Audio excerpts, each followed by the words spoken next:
Селам алейкум, эфирден ертеже программасы бүгін октябрьнан 30 студияда сіздер үшін мен Шевкет Аматулаев чалышам. Русия ве Украина арасында мабуслер деңіш троллевы ноябрь айында өткеріле біле. Бұны Меджлис рейсі Рифат Чубаров тахмин ете. Ләкин там күні аққында айтмаға да ерте деді. Шымдық деңішув жетвелері тізіле екен, анда Қырым татар сияси мабуслері кірсетле жек ма, yok ма да белі дегел. Сентябрьнын едысы Борис Пальде 35 Украина сирыны кетерген учақ қона. Бұл президент Зеленский тарафындан тышкілітілген екенедіні шувдыр. Мінскте есе сірлернен яны бойугдіні шувақында білдірділер. Можу сказати, що це дуже серйозна робота. Тут ми хочемо підготувати дійсно великий обмін, і тому треба працювати по кожній особі, щоб визначити її, можна сказати, майбутню долю. Денешув бойунжа іш дивамет кенені рус тышышлер назерлегенде таздықлайлар. Лякин Денешув не вақыт от кереледжаги ақында малюмат бермейлер. Те, що сталося у нас з Україною, стосувалося, як ви знаєте, українських громадян на території Росії і російських на території України. Те, що обговорюється в контактній групі і що, можливо, отримає розвиток, це обмін між Україною і самопроголошеними республіками Донбасу. Це два дещо різних процеси, але і з того, і з іншого треку робота йде. Келечек Денешувнын тарихы норман форматында корушу бақтында белли олмалы. Меджлис рейсі Рифат Чубаров айтқанына көре, Авропа лидерлері әнді ноябрь башында коруша біле. Бұндан сон әсерлернен буюк Денешув өткерелмесі көзде тұтыла. То називають 4 листопада, там дата може змінитися. І зрозуміло, що російська сторона, вона вичавлює все, що можливо задля цієї зустрічі, і особливо щодо розведення військ на українській території. Щоб прискорити цю зустріч, російська сторона використовує можливий обмін полоненими, заручниками, тобто це пряник такий. Але як би там не було, ми всі очікуємо, що цей обмін він знов відбудеться, бо це реальні живі люди, деякі з яких вже сидять і більше ніж 5 років, деякі більше ніж 4 роки. Багато з них мають вже, якщо ми говоримо про кримських татар, реальні терміни і 13, і 17 років ув'язнення. Украина махсус хизметлерінің малюматына көре, işgal etilген Донбаста қанунсыз шекілде 240 сан тұтыла. Қырымда есе 87. Оларның чоқысы Қырым татарлар. Оларның адлары Денешув жедвелене керсетілежек мы, yok мы да белли дегіл. Шымды Украинаның Денешувге уч жедвели бар. Біріншісінде Русияда тұтылған аскер олмаған инсанлар. Олар арасында Қырымлылар да бар. Екіншісіне Донецк ве Луганск вилаятlerinin işgal etilgen районларында қанунсыз шекілде тұтылғанлар кірді. Üçüncüsінде işgal etilgen Донбасс территорияларында хаберсіз ғайып олғанлар. Русияда есе музыкелеріні Штайнмайер формуласы еріне кетірілген сон башлатмаға азырлар. У нас є ці списки, ми готові хоч завтра. Російська сторона декларує нам, в принципі, що без нормандського формату ми не дійдемо до цього. Якщо нормандський формат буде відкладуватись, не буде розведення у нас, то тоді ми будемо рухатись, знаходити інші формати, як повернути наших людей. Інші формати це є? Один з них – це Мінськ. Минск анлашмалары ярдым этмесе Украинлерны вге кайтармах üçün Володимир Зеленский Русия президентынен доғыру музыкелерге азыр. Виктория Козуб, Заман, АТР. Сөзді веже қашқа давасы мабуслерінің аяқларындан электрон билезліклеріні чықардылар. Олар енді Қырым бойынша сербест үйре біле, ама ярмаданы терк етмеге ақылары әбір жоқ. Айда екі кере олар işgalcілерінің құқ қорыйжы органларына барып қайттан кечмелі. Түнебін Қырымның юқары Рус махкемесі Руслан Трубач Бекер Дегерменже Казим Аметов Ясан Чапуққа белгіленген уч ве уч ярым еллық ғияби апыс мұдетлеріні деңіштірместен шекетлеріні кері қайтарды. Қырымда миллетлер ара вес сұрғын олынған халықлар комитетінен елбашысы Ленур Абдураманов вазифесінден бошатылды. Мескур қарарына Қырымнан işgalcілер елбашысы Сергей Аксенов айдынлатты. Весиқаға көре контракт мұддеті біткені үшін ой іштен бошатылған. Абдураманов бұл вазифеге 2 ел евелсі сабық комитет елбашысы Заур Смирнов іштен бошатылған сон тайынленген еді. Смирнов есе Аксеновның талабындан сон ариза язып вазифесіні қалдырмаға мечбур олды. Комитетінің яңа елбашысы кім olacағы шымдылық да белі дегел. Қырымда олған дегер вақиялар есе Невбеті Келевқамызда тариф етілі. Халықларының реабилитациясы. Октябрьнің башындан 200-ден зияда Қырымлы ишғалчылар ордусына алынды. Бұтын Қырымдан генчлеріні автобусларнен Ақмезжит янындаки Сарабузнын учақ аланына кетерділер. Анда оларға яқынларынен сақлықлашмаға вақыт айырып, сон нақлият учағынен Краснодарға йолладылар. Анда есе оларны ишғалчы флот яда авиацияда қызмет етмек үшін йолайджақлар. Ишғалчы девлет ордусына чағырып, халқара оқуғының бұзылу выдыр. Ләкин ишғал девамында аман-аман 19 бин Қырымлы ишғалчы селялы құветлерден кечті. Советлер вақтына қайтув, ишғал етілген ақярда балаларны комсомолға алдылар. Ерлі коммунистлер шер мерkezінде митинг кечірі посмүрлерге комсомол işaretlері ве билетлеріні берді. Бұ тәдбір коммунистик байрақларынен ве өкінжі Жанченкі медаллерінен бала қаравылы озғарды. Қырым көпірінің сону яқынлаша. Рус геологлары айтқанына көре демир yolының açылуы кечетнің тұрғынсызлығы себебінден кене қалдырыла. Бұндан ғайры ишғал етілген Керич диварында кечкен авта демир yol туннелінің парчасы яқылды. Экспертлерінің сөзлеріне көре анда рельс түшімек олмаз. Бұ ерні айланып кечмеге есе құрыжылыққа қошма миллиард рублені масраф етмек демектір. Қырым көпірі әр күн табиат тесірі алтында яқылы бір күн түше біле. Владислав Стужук, Заман, АТР.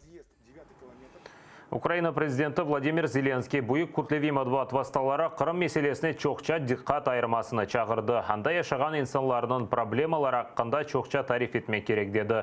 Бұл сырада ишғалжылер кечірген Тинтов, Яқаланов ве уйдырылған давалар аққында. Девлет елбашысы Донбасс ве Қырым сакенлері аққында айтқанда нефрет дұйғыларының қозғатмамаға чағырды. Сьогодні Крим взагалі, і це є правда, взагалі відсутній у великих мас-медіа. Він зник з інформаційної повістки ЗМІ. Згадки про людей на підконтрольному Донбасі так чи інакше пов'язані тільки з війною, що ставить на них негативне клеймо. А наших громадян з Луганську та Донецьку, незалежно від їх ставлення до так званих ЛНР, ДНР, без виключення, всіх називають сепарами.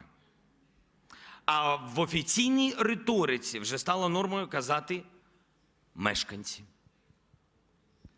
Мешканці тимчасово окупованих територій.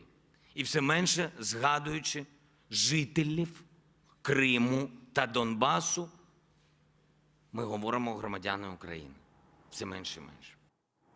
Донбасста Золотой жеварында арбелер четлештірілевнің екінші күнуымен о учкун девамында екунленмелі. Да бір ай ішінде есе тарлаларда ұлған майынларны алып имайын шатларны бозмалылар. Арбелер четлештірілеві откерілгенне бақмадан атышулар тоқтатылмай күн девамында дұшман күчлері екі кере атешкес режиміні бозған. Золотое шерыч варында арбелер четлештірілуі уч күндевамында екінленмелі. Да бір ай ішінде есе тарлаларда олған майынларны алып, имайын шатларыны бозмалылар. Незареті тілмеген аланда 30 кой ве қасаба қалмақта. Анда олған арбелер еріне милли полиция ве милли гвардия хадимлері қызмет етежек. Анда сары режим керсетілді. Шу зонада бұлынған инсанларының янында мытлақа весеқалары олмалы. Арбелерде есе инсанларының эм весеқалары эмде шакси шейлерны тышкырмеге ақы бар. Золотой жеварында олған вазиетны көстірмек үшін Украина скерлері видео чықарып почтимай ағларда ерліштіре. Бұл видеода четлештірілу аланына кырыш-чықыш қапалы олғаны көруне, анда ОБСЕ-нің мониторинг миссиясы чалыша. В населеному пункті Золоте 4, Катеринівка діє так званий жовтий пропускний режим, згідно якого сюди дозволений в'їзд лише місцевим людям, які прописані на цій території.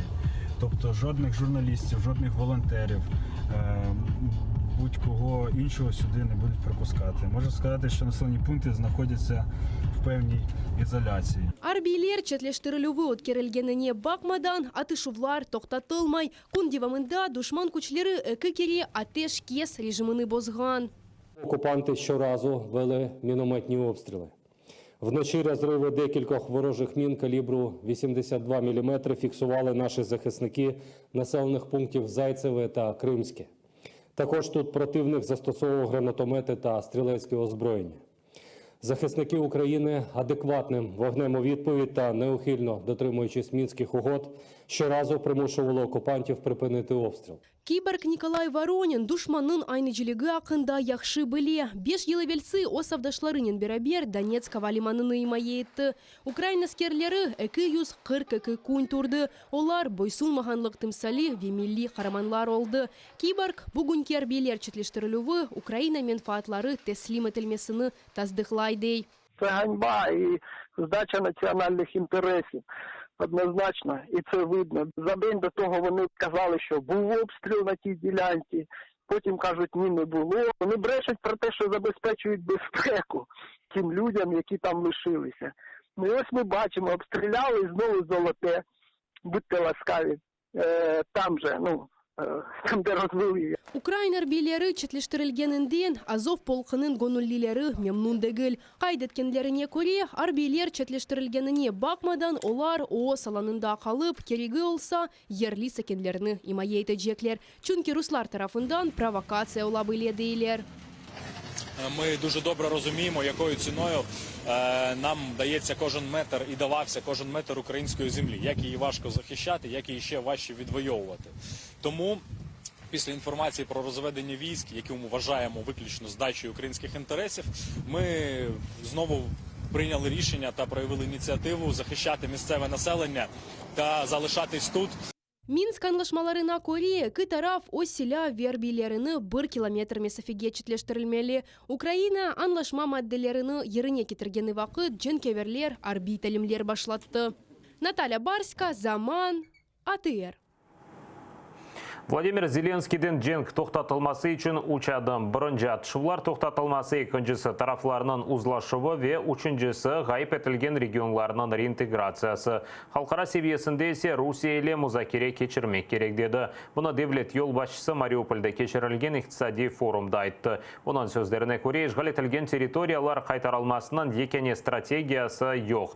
Оның сөздеріне көре, Devlet жемиетнен берабер işgal етілген территорияларының қайтарылу саясетіні белгілемелі. Закінчити війну та повернути усі українські території ми зможемо єдиним шляхом. Це дипломатія і санкційний тиск. Нам потрібен мир на наших умовах. Для цього України має бути сильна позиція. Вона можлива у разі збереження санкцій. Саме тому сьогодні такими важливими є Мінський процес та зустріч в нормандському форматі. Вона має відбутися. І ми маємо вирішувати усі питання не в телефонних розмовах, а дивлячись один одному в очі, щоб припинити війну та повернути наші українські території. İşgal etilgen territoriyalardan abiturientler tahsil almak için Ukrayna ali okuv yurtlarına kirmeli. Bunu tahsil ve ilim naziri Anna Novosad aytты. Şimdi Kırım ve Donbas'tan olgan mezunlar maksus tahsil merkezleri vasıtasından Ukrayna ali okuv yurtlarına kirebili. Abiturientlerinin Ukrayn doğuv şehadetnamesi olması yeterli. Lakin işgal etilgen territoriyalardan abiturientler sadeleştirilgen sistema boyunca tek belgilengen ali okuv yurtlarına kirebili. 5 років ми надаємо цим вступникам з непідконтрольних територій із Донбасу і Криму доступ лише до обмеженого переліку закладів вищої освіти. Ті, хто вступають з Криму, мають доступ на такому поясі південному, до закладів вищої освіти в Миколаєві, Херсоні, інших південних областях. А ті, хто вступають з окупованого Донбасу, вступають за цією спрощеною процедурою лише до переміщених університетів. І ми маємо переосмислити доступ для цих абітурієнтів.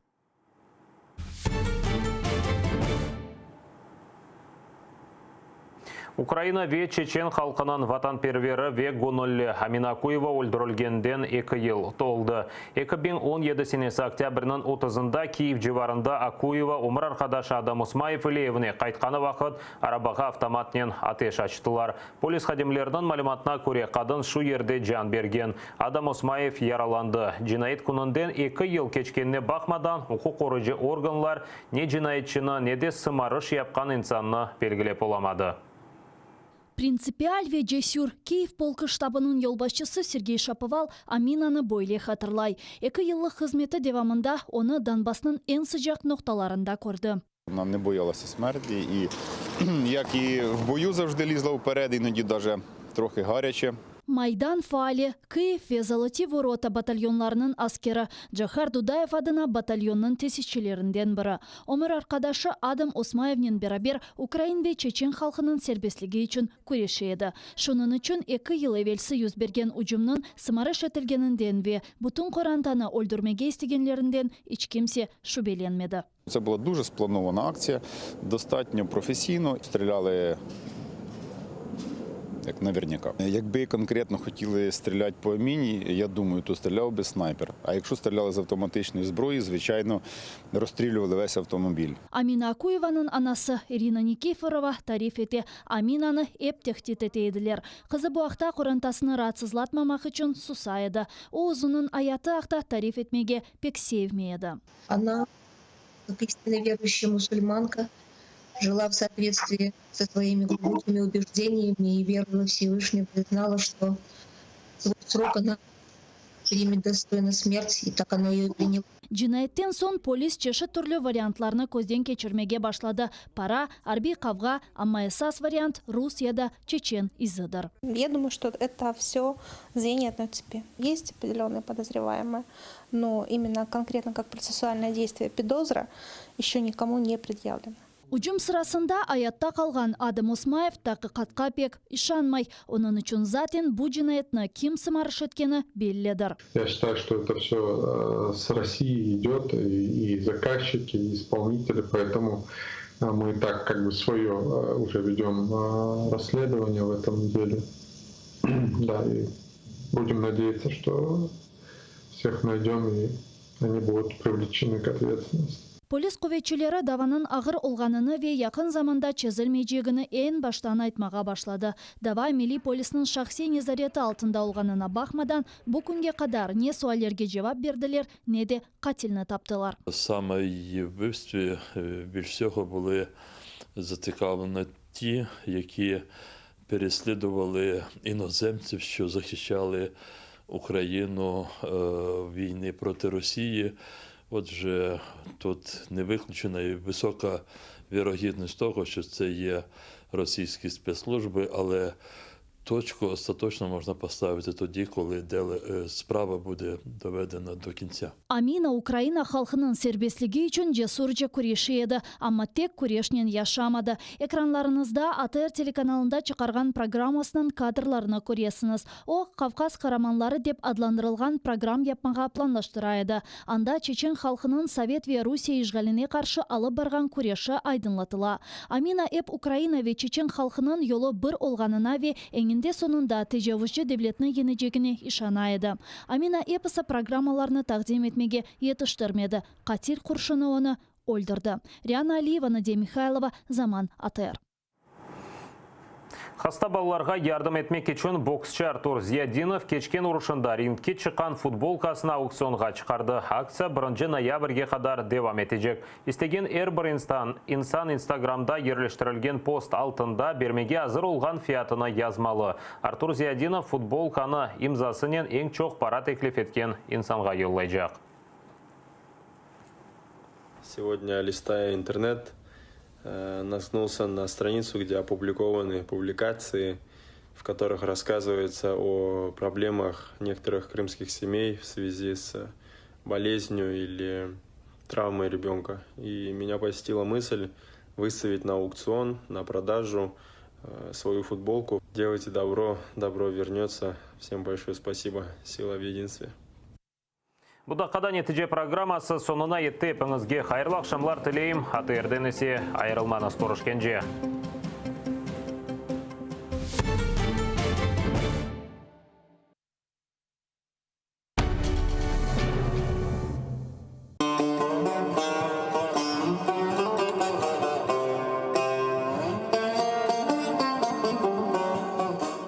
Энфес. Қырым татар қавесі.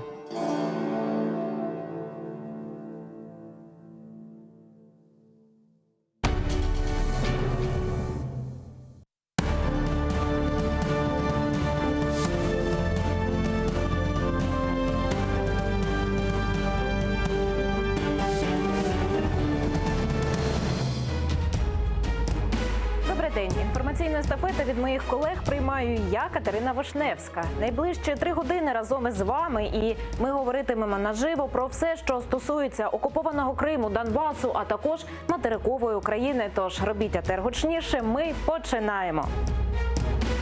Зеленський назвав 3 етапи завершення війни. Що за новий план у президента? Розведення сил у Золотому триває. Стало відомо, за скільки днів завершать. Чи дозволить Рада продавати землю? В парламенті засідатиме аграрний комітет.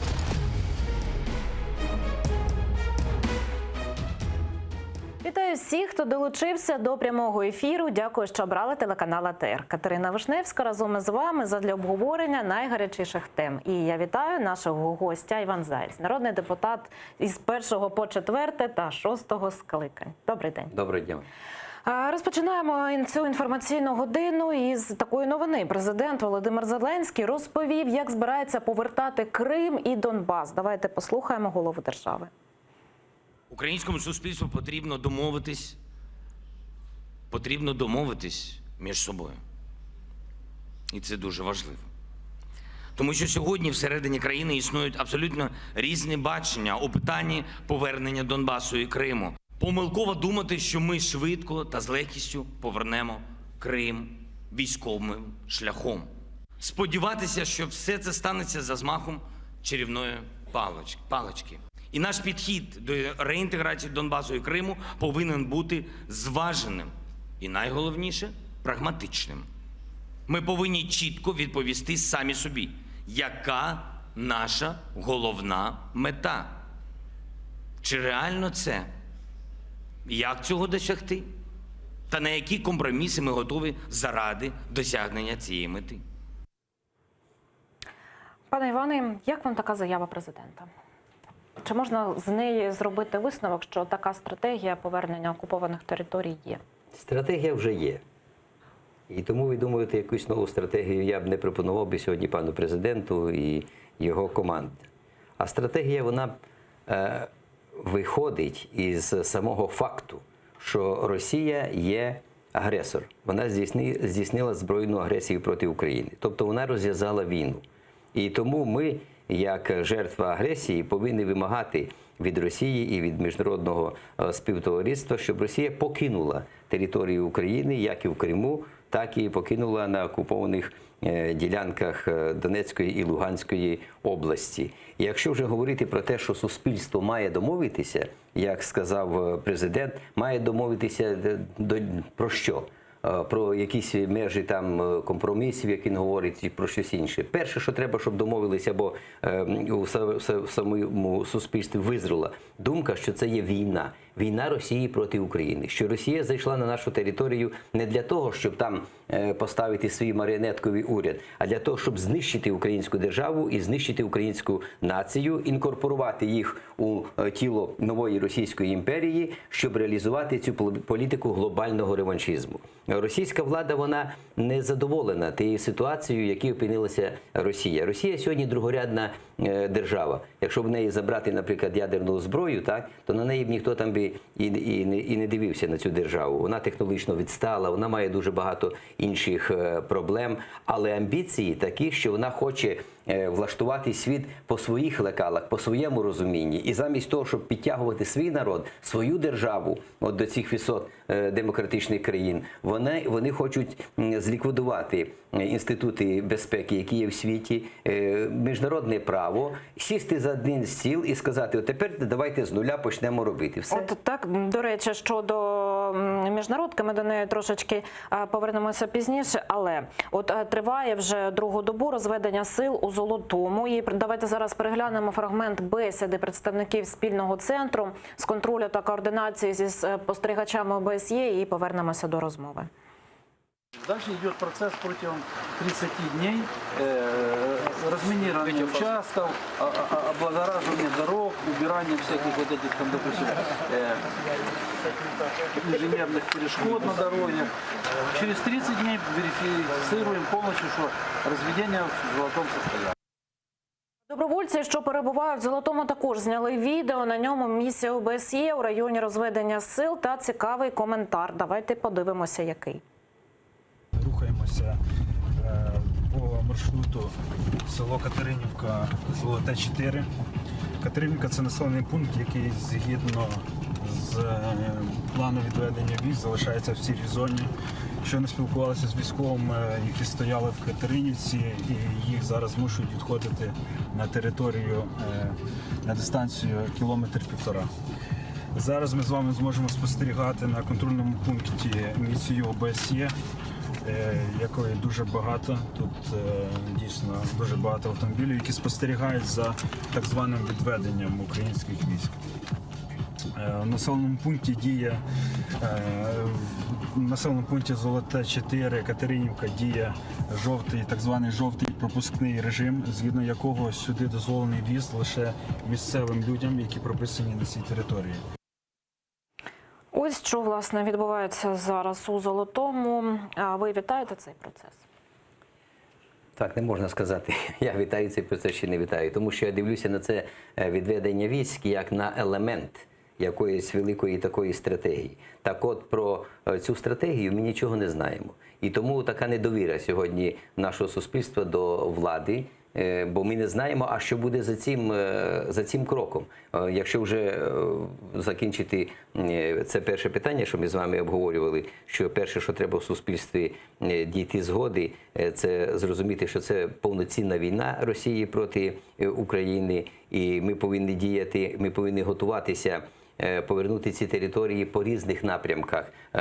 Тут треба і соціальні аспекти тримати у своїй голові, і правові аспекти, і багато-багато інших, але ні в якому жодному разі ми не можемо ослаблюватися у безпековому і оборонному плані. Бо президент таку репліку кинув, що всі ж розуміють, що ми військовим шляхом не можемо зараз їх повернути. Так, ми не можемо сьогодні повернути, а завтра, може, і зможемо. То для того, щоб могти повернути її, нам треба готуватися. Тому ми від світу повинні сьогодні вимагати ставитися до Росії як до агресора, який розв'язав війну не тільки проти України, а й проти Європи, проти Європейського Союзу, проти НАТО. І якщо у нас буде таке бачення, тоді ми зможемо вже оцінювати ті чи інші кроки. Я, наприклад, не бачу логіки, наприклад, у цьому розведенні. Я бачу тільки те, що росіяни, вимагаючи такого розведення там у окремих пунктах, вони фактично перехоплюють таку інформаційну ініціативу української влади і показують, ви бачите, от ми за те, щоб от у цій зоні не стріляли,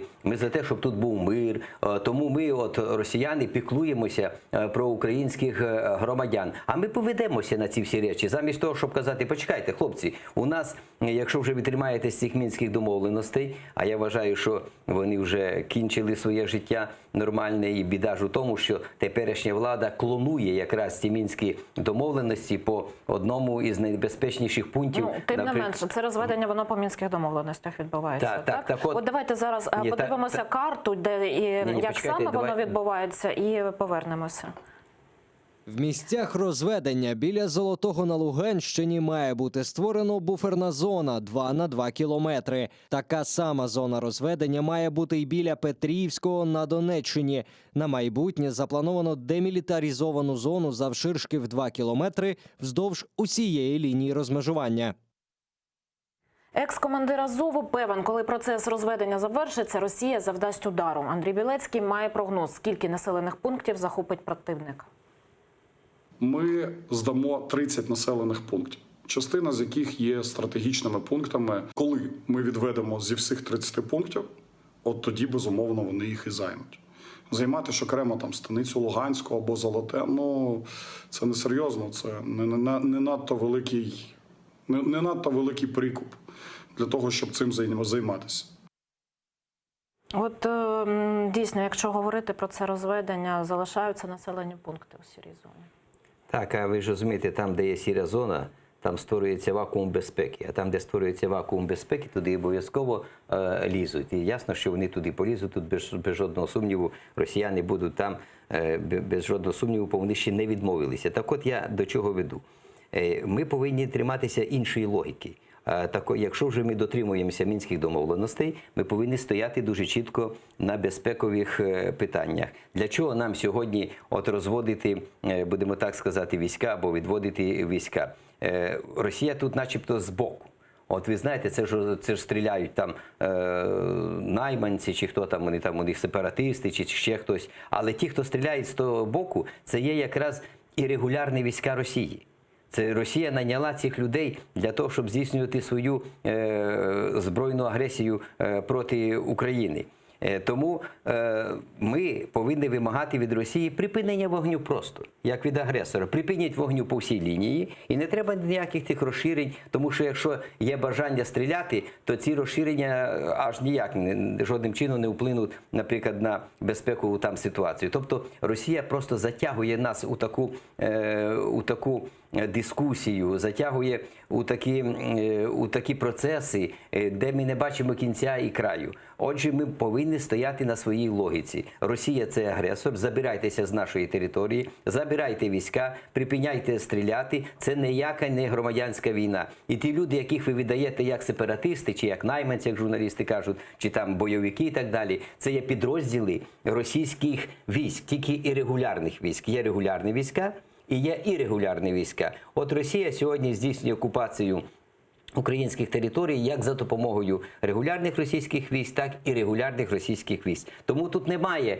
третьої сторони, наприклад, Україна і якісь там люди із так званого ОРДЛО. А є Україна і Росія. От якщо ми будемо триматися цієї логіки, то ми зберемо людей, які підтримують нас і на Заході. Якщо ж ми будемо ходити так за Росією, а логіка ж Росії дуже проста. Вона такими всякими цими введеннями, відведеннями, вона хоче, вимушує українську владу діяти за своїм сценарієм, а фактично запускати цю змію міжусобиць між патріотичною частиною українців і українською владою. І це те, що хоче Росія сьогодні розбрату всередині самої України.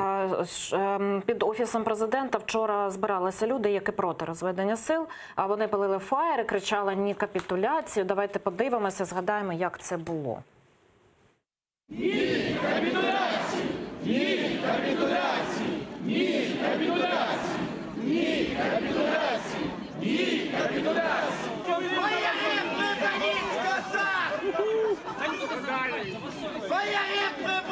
Просто ви без плану. Що ми браття козацького роду.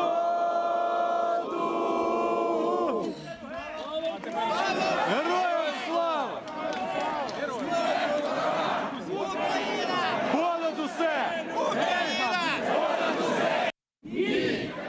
Пане Іване, от у цій ситуації, коли дійсно вона дуже напружена, дуже багато емоцій у людей з приводу цього розведення, відбувається така акція. Про що це може казати? Що це протестність, це щире занепокоєння людей? Чи може хтось на цьому зіграти і це використовувати на свою користь? Ваша думка? І те, і те, і те є. Перш за все, це протестна акція людей, які знають, що таке війна, і знають, що таке позиції, і як облаштовувати ці позиції, а потім їх покидати. І яка загроза існує у цій ситуації. Тому я думаю, що перш за все ми говоримо про те, що це акції протестні, які хочуть отверезити нашу владу. Щоб наша влада не підписувала спочатку якісь документи, а потім цю логіку показувала своїм громадянам. У нас логіка дуже проста. Є війна, є агресор. Агресор повинен покинути нашу територію. Все. І більш нічого не треба. І чи ви були б там за столом дипломатичних перемовин, наприклад, із західними партнерами, чи всередині самої України, ви повинні саме таку продукувати думку. Це перше. Друге, зрозуміло, що Росія, як ми вже говорили з вами, вона такими точковими розведеннями, такими ініціативами, вона хоче показати, що є Україна, є якісь там сепаратисти, і вона чудово розуміє, що в Україні є частина людей, яка розуміє, що це не так, що це є війна, що є Україна і є інша сторона війни, це Росія як агресор.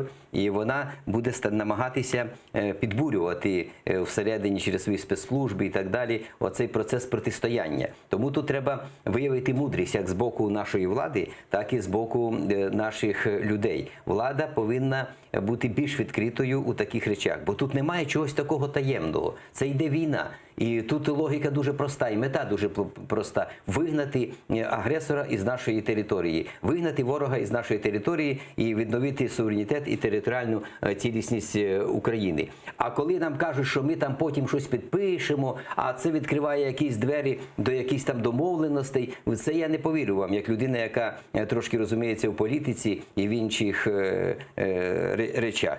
І тому будуть намагатися розкрутити таке протистояння, щоб воно зашкодило Україні. Нам треба стати монолітно, але для цього нашій владі треба не видумувати там якісь під килимом свої задуми, а потім намагатися їх пояснювати, а триматися логіки, яка вироблялася раніше попередньою владою, нашими західними партнерами і патріотичною частиною суспільства. Щодо західних партнерів, генеральний секретар Північно-Атлантичного альянсу Єнс Столтенберг прибув сьогодні до Одеси. Давайте послухаємо, що він там сказав про розведення військ. Ми вітаємо усі зусилля, які спрямовані на мирне вирішення конфлікту на сході України, а саме розведення сил. Ми прагнемо мирного дипломатичного шляху вирішення цього конфлікту. Ми бачимо певний прогрес в станиці Луганській і хотіли б, щоб цей приклад наслідувався і надалі. Але ми розуміємо, що ще багато треба зробити, оскільки режим припинення вогню порушується. Вітає розведення сил у Золотому і Німеччина, ба більше закликає почати процес і на інших ділянках. Розпочати розведення сил у Золотому є важливою ознакою надії для місцевого населення, що справжній прогрес у мирному процесі буде можливим. Це має бути продовжено в інших районах. Ось таку реакцію маємо від західних партнерів, від НАТО. Чи дійсно треба слухати? Слухати завжди треба, але мати свою голову. Бо ми ж пам'ятаємо початок цієї війни, як наші західні партнери нам радили не провокувати Росію. Росія вже закидає свої війська в Крим, а вони нам радять не провокувати Росію. Тому треба всіх слухати і треба розуміти, що Росія веде війну з Україною на 3 фронтах. Один фронт – це на сьогоднішній день ми маємо на увазі збройний на південному сході України, і в Криму, він іншій формі має, і всередині самої України другий фронт. Це так звана 5-та колона, яка намагається так само збурити ситуацію. Але є ще й 3-й фронт, це на Заході, там, де наші партнери і де наші союзники. І Росія вкладає шалені туди кошти для того, щоб відірвати від нас ті держави, які підтримують Україну. Тому треба слухати наших партнерів і союзників, але мати свою голову. Зрозуміло, що вони в першу чергу переймаються тим, щоб там не стріляли. Ну, але якщо ми будемо йти такими маленькими кроками, що там будемо розводити в одному місці, потім у другому, ну давайте проведемо аналіз, а що ж у станиці Луганській нам дало це розведення. Чи справді там все так добре, і чи справді почуваються в безпеці громадяни, які там живуть чи ні? Наскільки я так от читаю і володію ситуацією, то не дуже почуваються себе у безпеці люди. Ви ж розумієте, ця людина, яка живе, наприклад, в Золотому, чи там буде в іншому місці жити, вона відразу думає так: ага, наші війська відійшли, а хто його знає, що буде завтра. А якщо зайдуть і регулярні війська російські, а потім українським військам треба буде відбивати все рівно цю територію, то тоді знову ж для цих людей спокою ніякого не буде. Тому це такий в психологічному плані, в політичному плані, в військовому плані. Це дуже складна проблема, дуже складна задача. І не можна її так режимом цим, як їх... що Верховна Рада працює, як вони кажуть, турборежимом вирішувати ці всі питання. Треба дуже чітко, я ж кажу, не можна відкидати все те, що було напрацьовано от попередні 5 років. А там багато де чого напрацьовано і велику ціну ми заплатили. А от чи все треба виконувати теж? Бо за 5 років дуже багато ж змінилося і в світі, і в Україні. Я особисто, якби я, наприклад, був президентом, так, я би похоронив ці мінські домовленості, тобто взяв би участь у тих пишних похоронах цих мінських домовленостей, тому що Росія їх умертвила. Умертвила Росія за ці 5 років тим, що вона не виконувала безпекову частину цих домовленостей. А якщо вона не виконувала безпекову частину домовленостей, то про політичні домовленості не може бути жодної абсолютно мови. Теперішня ж влада взяла із мінських домовленостей 2 пункти – це вибори і особливий статус, і почала клонувати на цих 2 пунктах нову реальність, забувши за безпекову частину. Я дуже сумніваюся в тому, що на цих 2 пунктах можна вибудувати щось таке, що відповідає інтересам України. Тому треба думати дуже глибоко, треба відштовхуватись від того, що було раніше, а не так, а влада погана, нічого не робила, ми нічого не робимо, ми не сприймаємо, от ми починаємо усе з чистого листа. З чистого листа дуже погано завжди починати. Треба опертися на те, що є, і починати вже свою логіку. Тоді в тебе теж інші аргументи. Я б, наприклад, прийшов би і сказав би, що ви від мене хочете. Мінські домовленості не працювали через те, що Росія не захотіла виконувати безпекові, так я зрозуміла вашу думку. Обмін полоненими теж це дуже важлива тема, яка і пов'язана дещо із розведенням, принаймні так багато хто вважає. Давайте послухаємо, що сказав з приводу обміну полоненими представник ОБСЄ в Мінську Мартін Сайдік, і повернемося у студію. Ми хочемо і готуємось провести дійсно великий обмін, тому потрібно працювати стосовно кожної людини, щоб визначити її майбутню долю. От дійсно, як це розведення може вплинути на обмін полоненими і пришвидшити звільнення бранців політичних кримських татар? Я б не сказав би, що це політичні бранці, це заручники. Це заручники. Росія цих людей перетворила саме в заручників своєї реваншистської політики, будемо так казати. Так от, обмін полоненими чи заручниками, у нас з нашої сторони нема заручників, а з їхньої сторони. А це дуже важливо. Але не можна цим обміном прикривати, будемо сказати, весь комплекс тих бід, яких несе російсько-українська війна. І я бачу сьогодні таку тенденцію до того, щоб звести все до того, що якщо ми обмінялися полоненими там, чи забрали заручників, то ми вже виграли, можна сказати, війну. Ні, ми її не виграли, цю війну. Це дуже добре, тому що люди повертаються в свої сім'ї, люди бачать, що Україна не полишає цих людей, що вони можуть боротися за інтереси України, і вони не будуть полишені наодинці із ворогом. Але це не та подія, яка перекриває весь порядок денний самої війни. Тому що війна, вона привела до чого? До величезних жертв. Ми говоримо сьогодні більш ніж про 13 тисяч чоловік убитих, так? Ми говоримо про 30 чи 40 тисяч покалічених людей. Ми говоримо сьогодні про 1,5 мільйона людей, які мусили покинути свої рідні краї. Ви уявляєте, скільки біди принесла ця вся війна? Тому ми не можемо перекрити усю цю біду, я ж кажу, цим обміном. Але треба прагнути кожну людину повернути в Україну, кожній людині дати шанс знову захищати свою батьківщину. Ну, бачите, це ж президент, він на брифінгу на тому відомому, коли з'явилася інформація про підписання формули Штайнмайєра, він казав, що буде поступово, так послідовно. І обмін, і розведення, а потім вже особливий статус. Ну, закони ще готуються до цього, що, як кажуть, тут треба дожити. Розумієте, ми не говоримо про кінцеві речі. Ми ж чудово розуміємо, що в цій формулі Штайнмайєра є небезпечним. Небезпечним це є статус, особливий статус тепер окупованих Росією територій Донецької і Луганської області. А там є 3 моделі. Перша модель – це узяти і повернути нам ці окуповані території у статусі якихось автономних одиниць. Це надзвичайно велика небезпека. Це така своєрідна ракова пухлина, яка потім дасть паростки цього сепаратизму по багатьох регіонах України. Тому ми не можемо погодитися ні на який такий статус під тиском зовнішнім, під тиском Росії цих територій. Друге, вони можуть перетворити ці території у такі гарячі точки, як, наприклад, там Придністров'я. і знову ж таки використовувати цей плацдарм для знекровлення України. Бо найбільше знекровлюватиметься Україна тоді, коли вони будуть у цьому автономному статусі. Весь час треба буде локалізувати, весь час треба боротися буде із цими негативами. Сьогодні це явище до певної міри локалізовано ціною дуже дорогою для нас, це нашими жертвами, нашими вояками. А якщо в них не вийде ця модель, тоді вони будуть нам його, будемо так казати, втюрювати, як таке своєрідне українське Придністров'я, яке так само виснажуватиме Україну.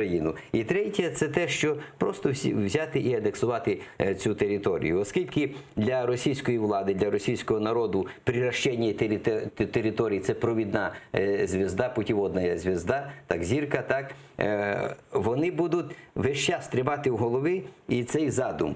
І якщо ми подивимося на ці перші два статуси, то вони мають таку природу, що дуже швидко обертаються у територію, яку приєднає до себе Росія. Тому треба дуже глибоко копати в цих речах, дуже відвертими бути своїми громадянами, особливо із тією частиною патріотичною, яка вже своєю кров'ю показала, що їй не байдужа Україна, що вони будуть воювати аж до загину, але щоб зберегти Україну. Тому треба новий діалог, нове бачення, треба залучати значно більше, залучати людей до вироблення державних цих рішень, а не так, хтось там домовився, потім будуть пояснювати. Щодо державних рішень, пропоную зараз подивитися, чим займалися сьогодні у Верховній Раді депутати народні. Там сфотографували делікатну переписку народного депутата від «Слуги народу». Він начебто домовлявся про зустріч із повією. Так, у смартфоні нардепа є два чати зі знайомствами. Мережа знайомств «Мам» і «Лаветта». І під час голосування Яременко якраз читав анкету 32-річної жінки на ім'я Аліна, яка в анкеті вказала переваги – секс, зустріч, побачення. Також зазначила, що її не цікавлять стосунки. Потім Богдан Яременко почав листуватися із дівчиною, можливо, іншою. Яременко: умови зустрічі з тобою. Дівчина: привіт, місце твоє, секс захищений, час $100, 2 години 150. А сам народний депутат Яременко пояснив, що ця переписка – навмисна провокація для ЗМІ. Давайте послухаємо нардепа.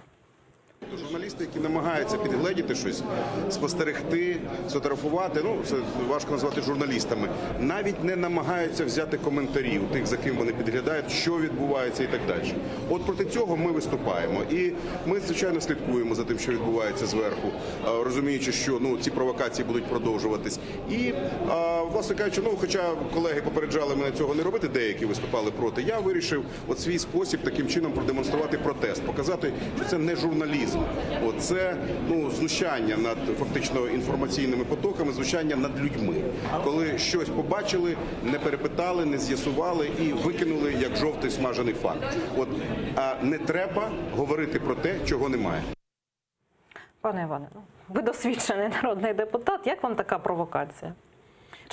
Це не провокація, це невдале таке виправдовування всього-навсього. Тому що політик має розуміти, що він публічна особа, що він завжди під цими софітами знаходиться на 360 градусів. І якщо ти пішов у політику, то ти повинен готовий бути до цього, що залізуть навіть у твоє ліжко, щоб побачити. Тому що ти політик, і ти повинен бути людиною порядною, ти повинен бути людиною чесною. Це перше. Друге.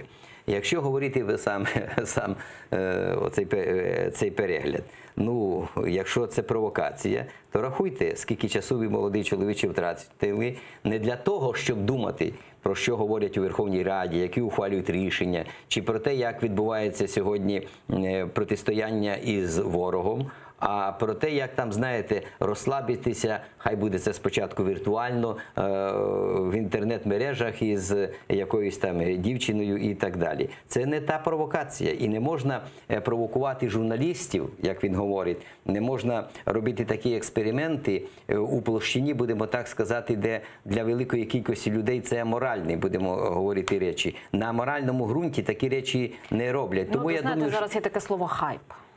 Ну, знаєте, ми живемо у межах української традиції і звичаю, і української моралі. Треба завжди пам'ятати про мораль. Бо якщо влада аморальна, то від неї нічого доброго не чекайте. Сьогодні не тільки низька планка відповідальності характерна для наших багатьох політиків, але сьогодні і дуже низька планка моральності. І це має насторожувати українське суспільство. Я далекий від того, щоб огулом усю владу, наприклад, оголошувати поганою, там, негідною і так далі. Є і хороші люди і серед бізнесменів, є хороші люди і серед політиків, є хороші люди і в інших сферах, і є погані люди. На жаль, ми прагнемо ці хайпи, ми прагнемо до такого загравання, будемо сказати, із дуже такими низменними інстинктами людськими. Цього робити не можна. Ти повинен бути прикладом, ти повинен тягнути за собою суспільство, а не упадати в ту яму. Ну от не лише сьогодні переписуються народні депутати, сьогодні передбачено засідання декількох парламентських комітетів, серед них і аграрної політики. Наша кореспондентка Мілена Медій зараз з нами на прямому зв'язку. Мілено, вітаю. Розкажи, будь ласка, коли планується початок і чи вже відомий порядок денний? Салям алейкум, Катерино. Початок буде от-от, буквально за 10 хвилин, ось за цими дверима. А поки що збираються депутати і представники сільськогосподарських представники сільськогосподарських громад. Ось тут вони реєструються, проходять, вказують свої дані. Зауважую, що чекаємо ми на Романа Лещенко, це представник президента з питань землі. Він повинен бути от-от. Поки що немає ані голови комітету, ані секретаря, ані перших заступників. Ми залишаємося тут і чекаємо. Нам дуже цікаво дізнатися, яка ж тема буде, тому що запросили багато аграріїв, але от яка тема на сайті Верховної Ради не написано. Можливо, будуть говорити про ринок землі, а можливо, й не будуть. Тож ми залишаємося тут і чатуємо. Катерино. Дякую. Мілена Медій, наша кореспондентка, була з нами наживо з Верховної Ради. Там ось має початися засідання комітету з питань аграрної політики. Пане Іване, 2 хвилиночки у нас буквально залишається. От хотілося б почути вашу думку щодо продажу землі. Я думаю, що мають говорити про ринок землі, тому що на попередньому засіданні комітету вони якось так поспішно організували у 9 годин, замість того, щоб бути після обіду, і вони притягнули законопроект від народних депутатів, які, по суті, нічим не відрізняються від...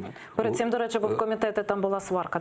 Тому я думаю, що депутати політично відповідальні повинні вимагати розгляду цього питання відповідно. Тут є 3 проблеми. Перша проблема – це значення ринку землі. Зрозуміло, що ринок землі треба як елемент приватної власності, повноцінної приватної власності. Але є другий аспект. Чи час сьогодні для запровадження негайного, поспішно такого ринку землі, чи ми підготувалися до нього. І є третій аспект – це модель самого ринку землі. Так от, якщо ви подивитеся на модель ринку землі, який пропонує сьогодні уряд і пропонують депутати від «Слугів народу», то це ніякий не ринок землі. Це просто, з одної сторони, вони відміняють мораторій, а з іншої сторони, вони вводять можливості для реєстрації майнових прав і ніякого обігу землі, а там дуже багато аспектів немає. Тобто потрібен окремий закон про обіг сільськогосподарських земель або про ринок сільськогосподарських земель, як це було у мій час, коли я був одним з автором альтернативного законопроекту. Тому ми говоримо про таку модель, яка не має жодних абсолютно обмежень. З моєї точки зору, треба продавати землю тільки фізичним особам і повинні бути накладені обмеження. Там, наприклад, 100 гектарів на фізичну особу і 300 гектарів уже коли є господарство. Тобто 200 гектарів ти можеш взяти в оренду. Все. Якщо ми допустимо продаж землі юридичним особам, то оця червона ганчірка, якою вони махають перед людьми, що найбільша небезпека йде від іноземців, то будь-який іноземець, будь-який міжнародний капітал через юридичну особу обов'язково зайде до нашої землі. Але ж президент обіцяв, що не буде цього. Ну, я не знаю, поки що президентських пропозицій немає. Є урядові і є депутатські. То от хай президент подасть той законопроект, який треба. Я ще раз кажу, треба окремий законопроект, який врегульовує дуже багато сфер, дуже багато обмежень, дуже багато, тому що земля це не звичайний ресурс, це не звичайний товар, це ресурс, який даний Богом. Ми не можемо на землю нараховувати амортизацію, потім її просто так поновлювати. Тому якщо ми хочемо, щоб земля була в українських руках, то має бути повноцінний інститут приватної власності, який і включає в себе елемент ринку землі. Але зараз, коли йде війна, це третій цей аспект, не можна зараз цього робити. Так, дякую. Іван Заєць, народний депутат з 1 по 4 та 6 скликань, був гостем нашої студії. Далі ефір АТР продовжить випуск замман кримсько-татарської. Про найсвіжіші новини вам розповість Шевкет Наматулаєв. Нагадаю, найцікавіші фрагменти з ефіру можете переглядати у нашому ютуб-каналі АТР. Я, Катерина Вишневська, повернуся до цієї студії за 20 хвилин. Залишайтеся з нами і дякую, що довіряєте.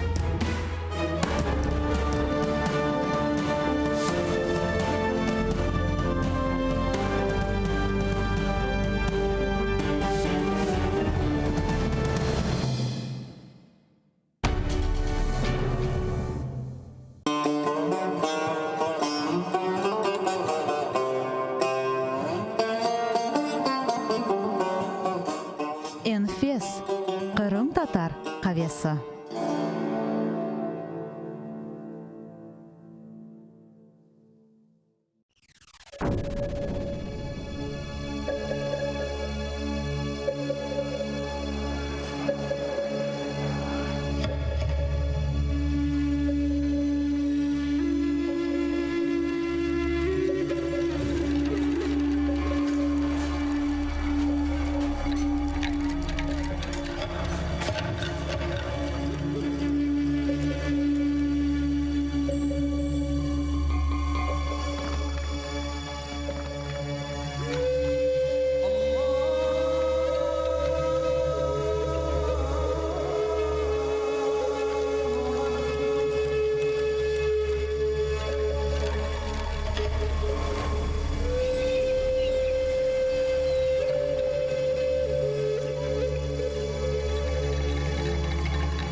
Ефір АТР триває. У студії Катерина Вишневська. І найближчу годину говоритимемо наживо про головні події у житті країни та світу. Тож робіть АТР гучніше, нам є про що розповісти.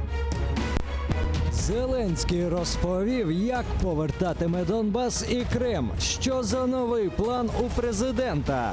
Розведення сил у Золотому триває. Стало відомо, за скільки днів завершать. Чи дозволить Рада продавати землю? В парламенті засідає аграрний комітет. Вітаю всіх, хто долучився до прямого ефіру телеканалу АТР. Катерина Вишневська разом із вами задля обговорення найактуальніших тем. І я вітаю нашого гостя. Валерій Клочок, експерт з політичних питань. Добрий вечір. Вітаю.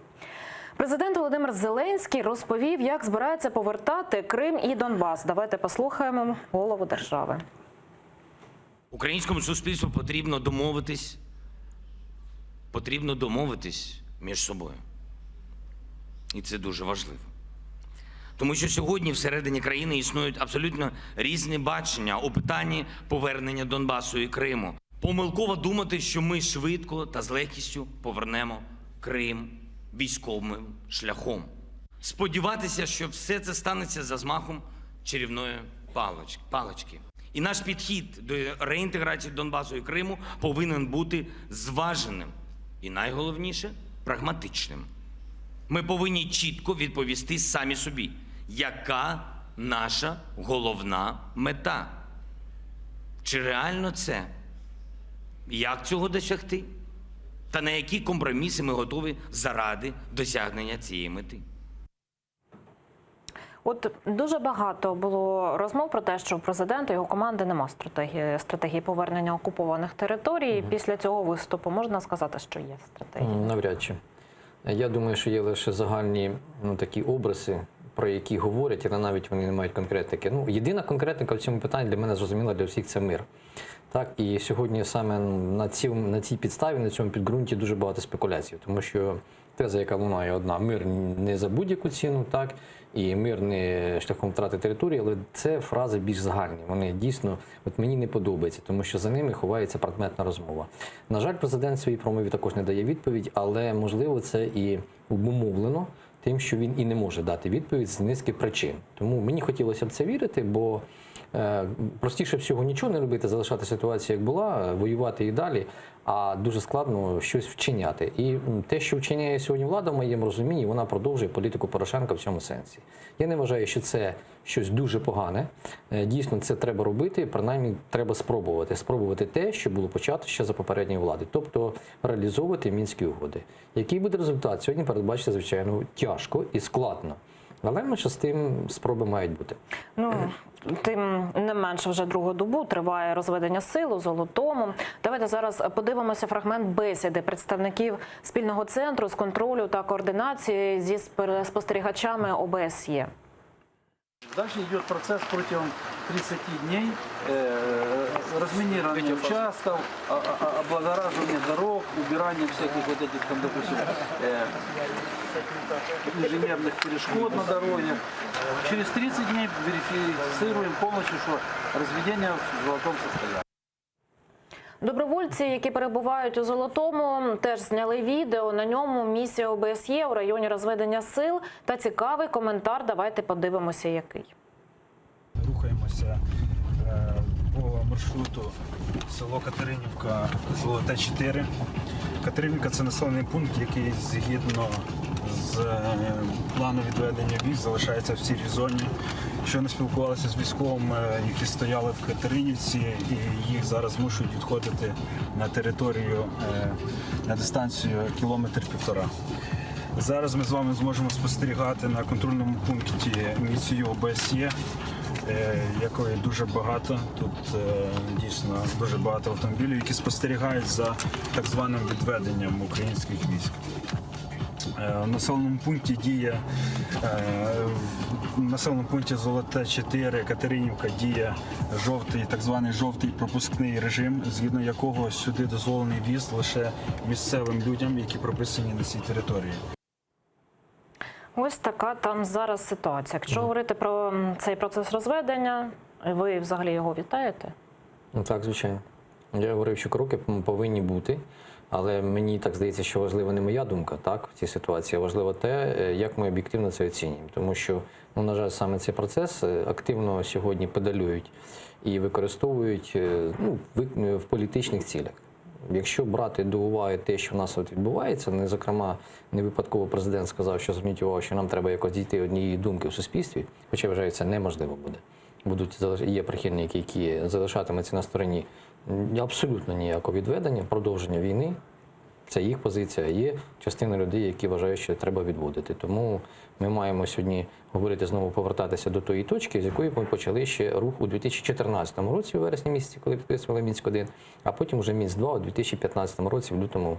І саме там стоїть підпис за делегацією Петра Порошенка, Леоніда Кучми про те, що процес має відбуватися саме в тому форматі, як він відбувається зараз. Дійсно чіпляються сьогодні до багатьох нюансів стосовно того, чи були обстріли чи ні.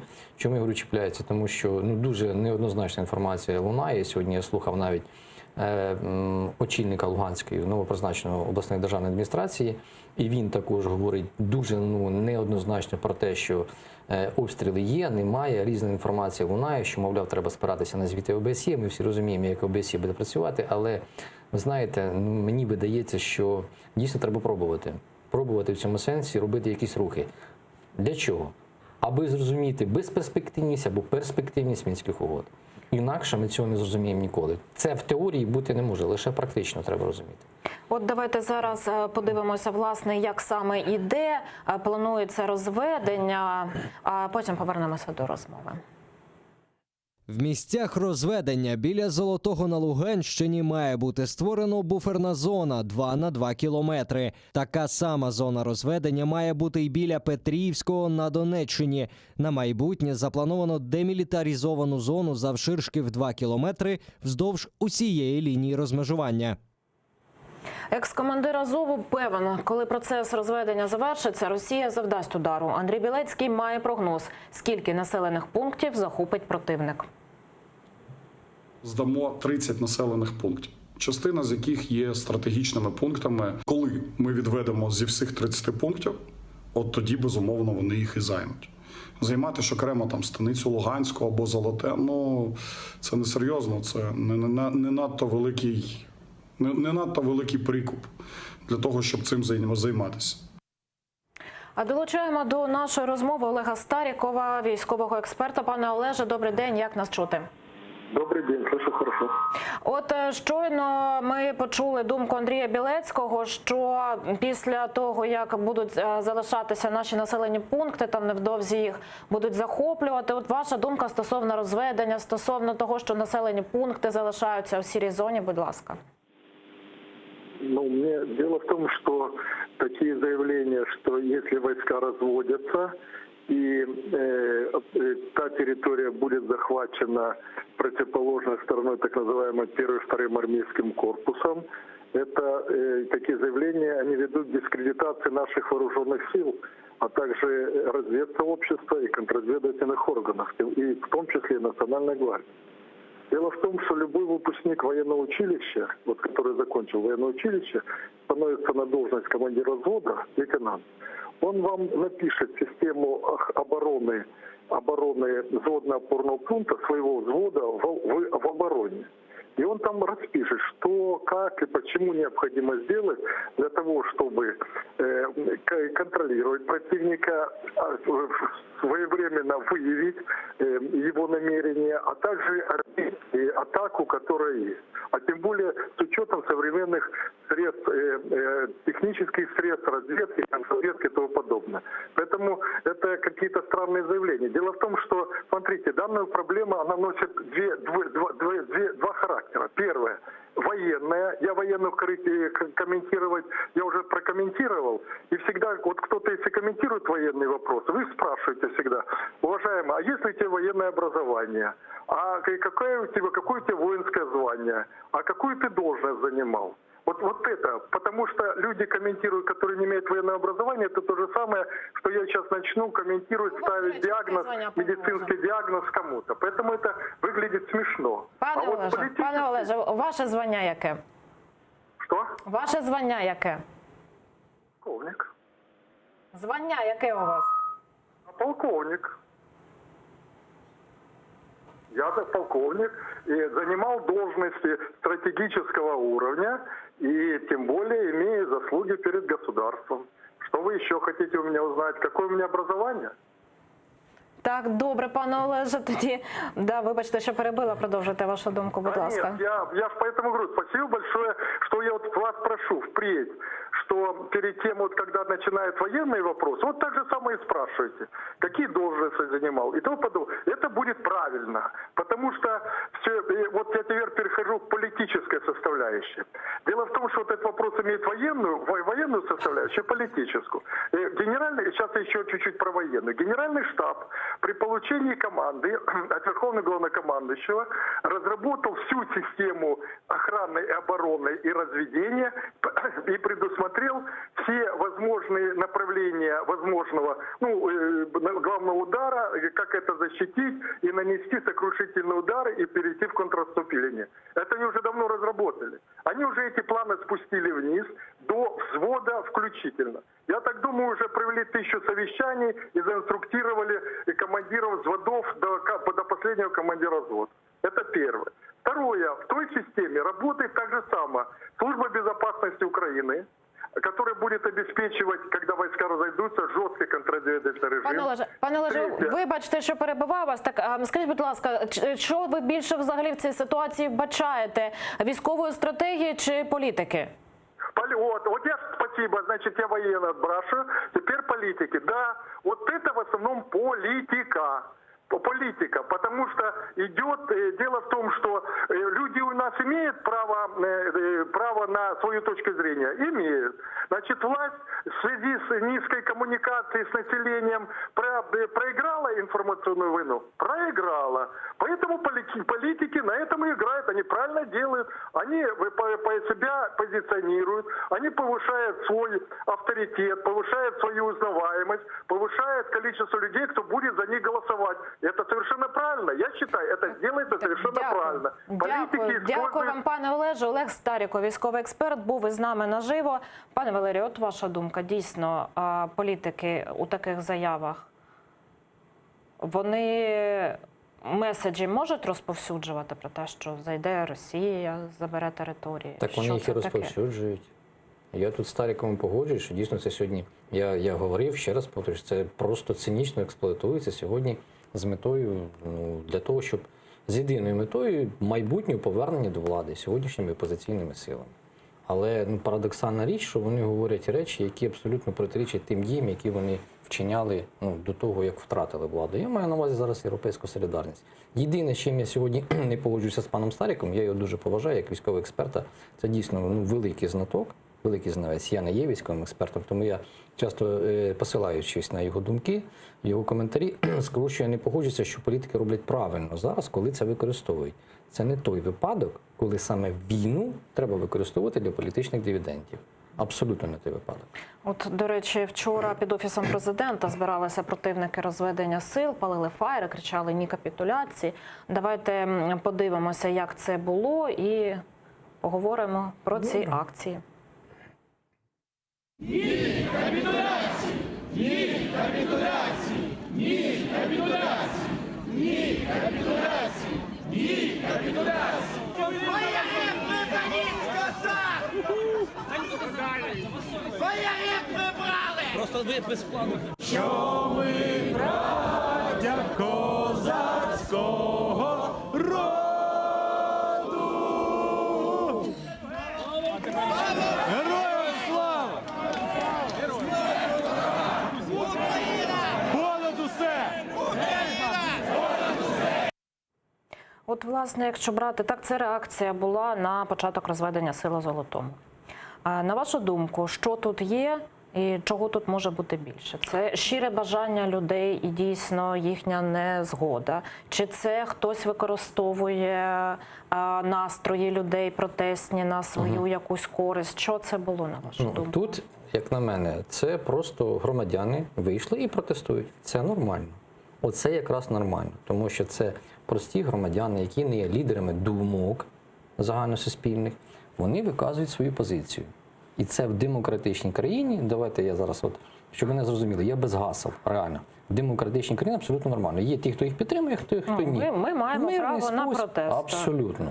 Але коли з трибуни парламенту, це говорить п'ятий президент, Петро Порошенко вчора заявляє, що треба подати заявку на ПДЧ, то в мене запитання, а що раніше робилося щодо цього, розумієте? Тому є такі певні несостиковочки. Я проти того, щоб вони використовували це в політичних цілях. От цього не можна робити. Ведіть конструктивний діалог. Точніше, ведіть дискусію з точки зору предметної, з будь-яких питань.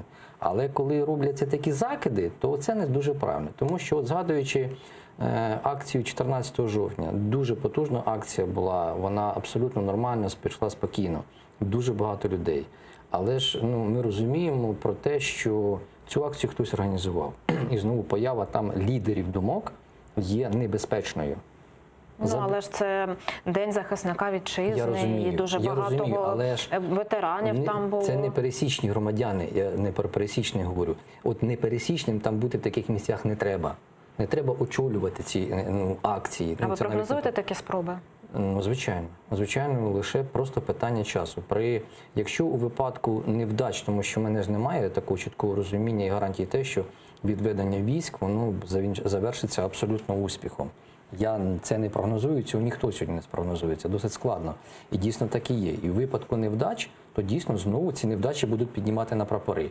У випадку вдач, то будуть просто мовчати. А поразку визнавати ніхто не буде. Звісно, що це політика, звісно, що вона цинічна. Але знову ж таки, не треба було б використовувати, експлуатувати тему війни. Це дуже чутливий момент, тому що в такий спосіб дуже можна легко дійсно втратити країну.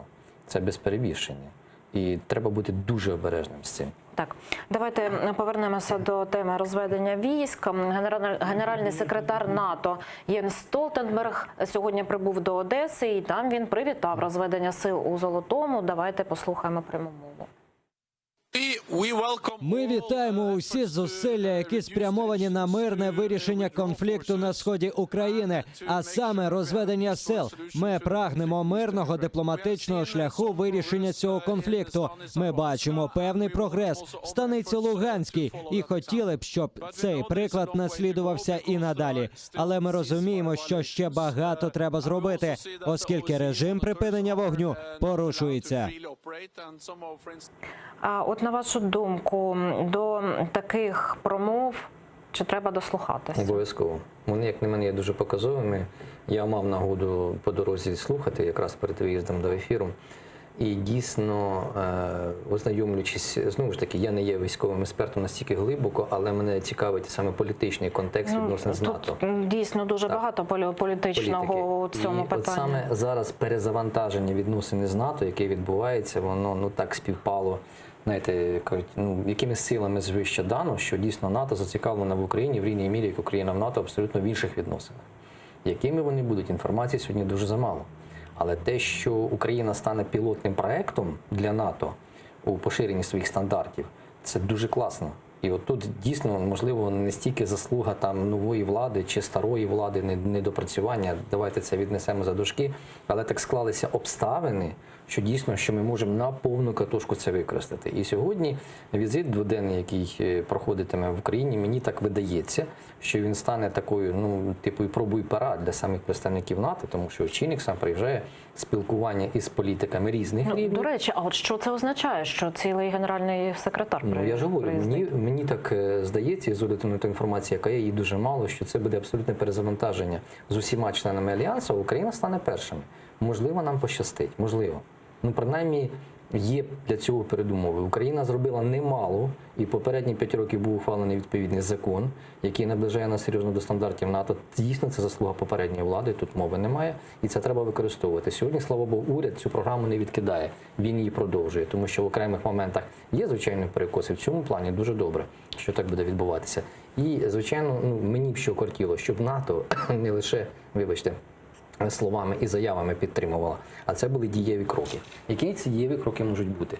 Звісно, що надання матеріальної допомоги – це досить спірний момент, тут кожна країна сама буде визначатися, але слово, літера Альянсу, воно не останнє в цій політиці стосовно всіх країн. Якщо така підтримка буде озвучена, так, звичайно, вона прямою не може бути як закликом, але покаже своїми діями саме НАТО, що Україну варто підтримувати, я думаю, ситуація може змінитися дуже суттєво. Не настільки суттєво, що, от, мовляв, вся Росія забереться і піде. Ні, я цього абсолютно відкидаю, такого сценарію поки що не буде. Але позиції будуть інші. Так, але все ж таки розведення – це лише один з елементів дуже великого процесу. І в рамках цього процесу чи чекати Україні на ще один обмін полоненими? Про це заявив представник ОБСЄ у Мінську Мартін Сайдік. Давайте слухати. Ми хочемо і готуємось провести дійсно великий обмін, тому потрібно працювати стосовно кожної людини, щоб визначити її майбутню долю. А взагалі, якщо говорити про це розведення, чи вплине воно дійсно на обмін всіх на всіх? Я, знаєте, ще не малюю собі ілюзій про те, що вже все відбулося, тому що дійсно розведення воно досить спірне, інформаційно, воно важке. Бо є сигнали різні про те, що обстріли продовжуються. Дійсно, навіть друга доба, звичайно. Але дуже важко зрозуміти, що там відбувається. Звичайно. І дійсно це крок, на який пішов, власне, Зеленський, він дуже відповідальний. Тому що фактично без досягнення повного припинення вогню навіть на пілотних ділянках, тому що цей термін взагалі з'явився, знаєте, з нізвідкуди, його ж в Мінських угодах немає. Але з'явилися дві пілотні ділянки – Золоте і Покровське. Так? Петрівське, перепрошую. Тому саме це стане таким, нібито як може стати стартом для саме продовження подальшої реалізації Мінських угод. Знову ж таки, до того, що я починав. Тобто це маркери такі будуть? Так, можна обізвати маркерами. Якщо будуть ці кроки, будуть наступні. Звичайно, що апетити Путіна, вони ж зрозумілі. Вони не можуть бути обмежені чимось. І мені видається, що влада також це розуміє. Не думаю, що вони повні дурні в цьому відношенні. Тим паче радники там є доволі помірковані. І от саме проведення першого обміну, який відбувся, якого ми всі дуже чекали, він показав, що щось там все-таки вони можуть і знають. Сигнал відразу, зверніть увагу, відразу сигнал про подальший обмін, який прописаний в Мінських угодах, дає підстави говорити про те, що може бути подальша реалізація Мінських угод у всіх частинах. Але найболючіше питання, до якого ми все-таки дійдемо, це 11-й пункт Мінських угод. Це закон про особливий статус, чи це автономія. Навіть не стільки, ви знаєте, виведення військ з території, тому що ми розуміємо, так швидко вони не заберуться звідти. А от саме правове врегулювання цих територій, яке за своєю суттю є тією самою злощасною формулою Штайнмайєра. Це вибачте, що вас перебиваю. Зараз з нами на прямому зв'язку є Ахтем Чийгоз, народний депутат від фракції «Європейська солідарність». Ахтем ага, селям алейкум, як нас чути? Ахтем ага? Да. Так. От щодо обміну полоненими, в ОБСЄ анонсують, що може бути великий обмін бранців. Ваші думки? Чи вплине на цей процес розведення, яке почалося вчора у Золотому, чи пришвидше це звільнення кримських татар з тюрем? Я думаю, что это одно с другим, вернее, за счет одного достаточно такого сомнительного отвода войск, и это не разведение, а отвод войск. И тут, значит, попытаться перекрыть вопросом освобождения заложников, заключенных, а потом вернуться к вопросу амнистии и, то есть, и изменения статуса этих псевдообразований. Но это слишком манипулятивно. Я думаю, что все, кто борются за свое государство, там, с оружием в руках или сидят в тюрьмах,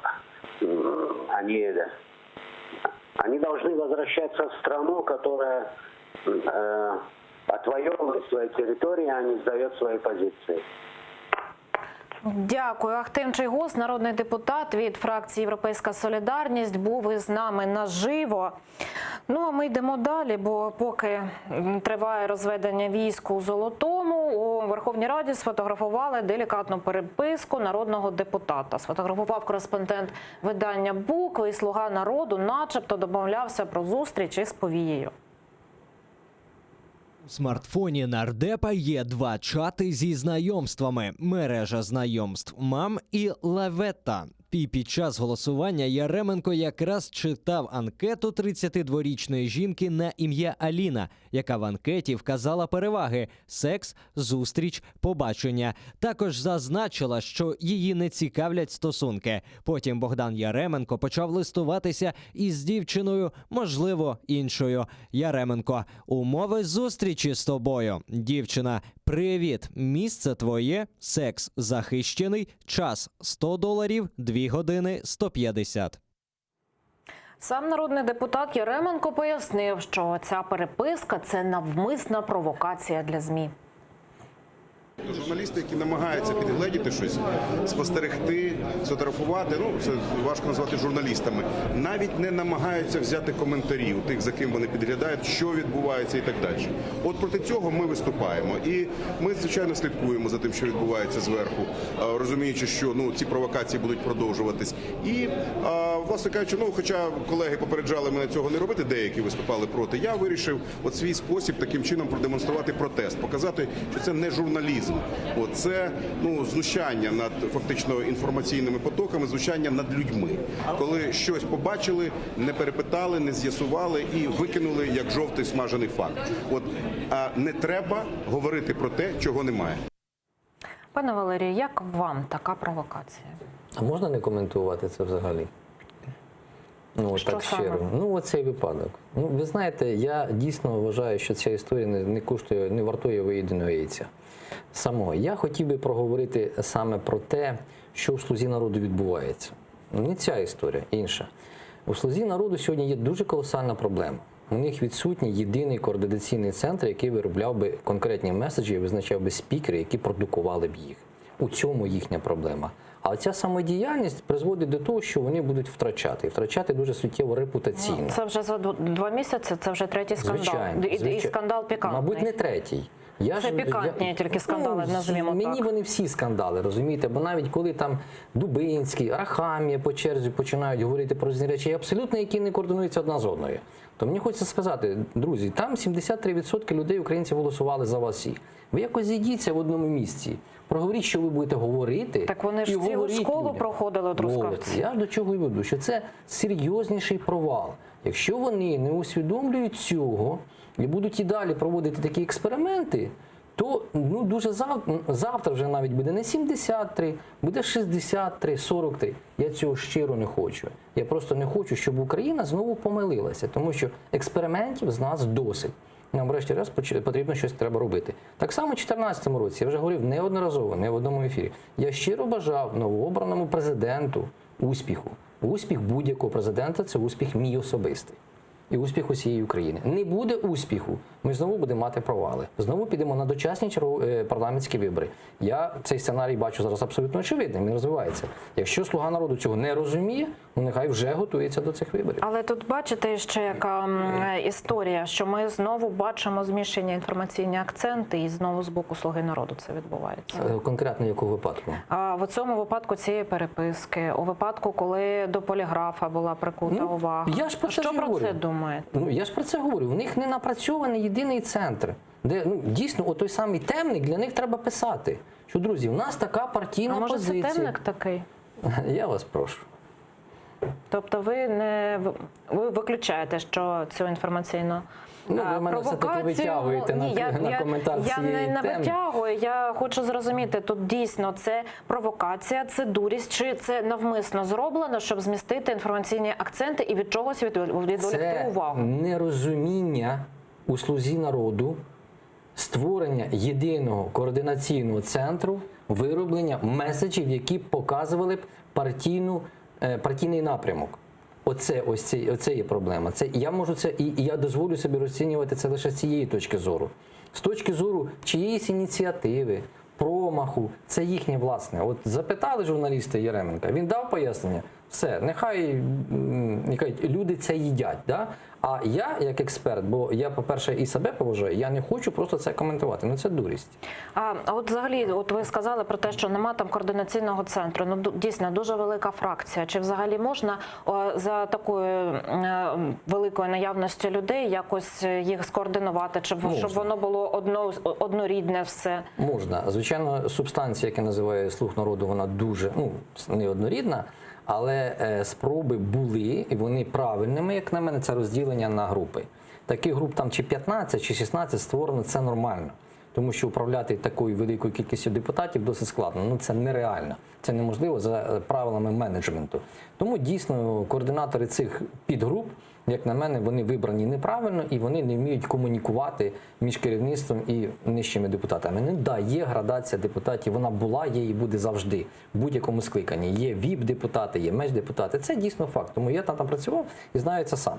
Тому що одним простіше внести, наприклад, той самий законопроект, іншим складніше.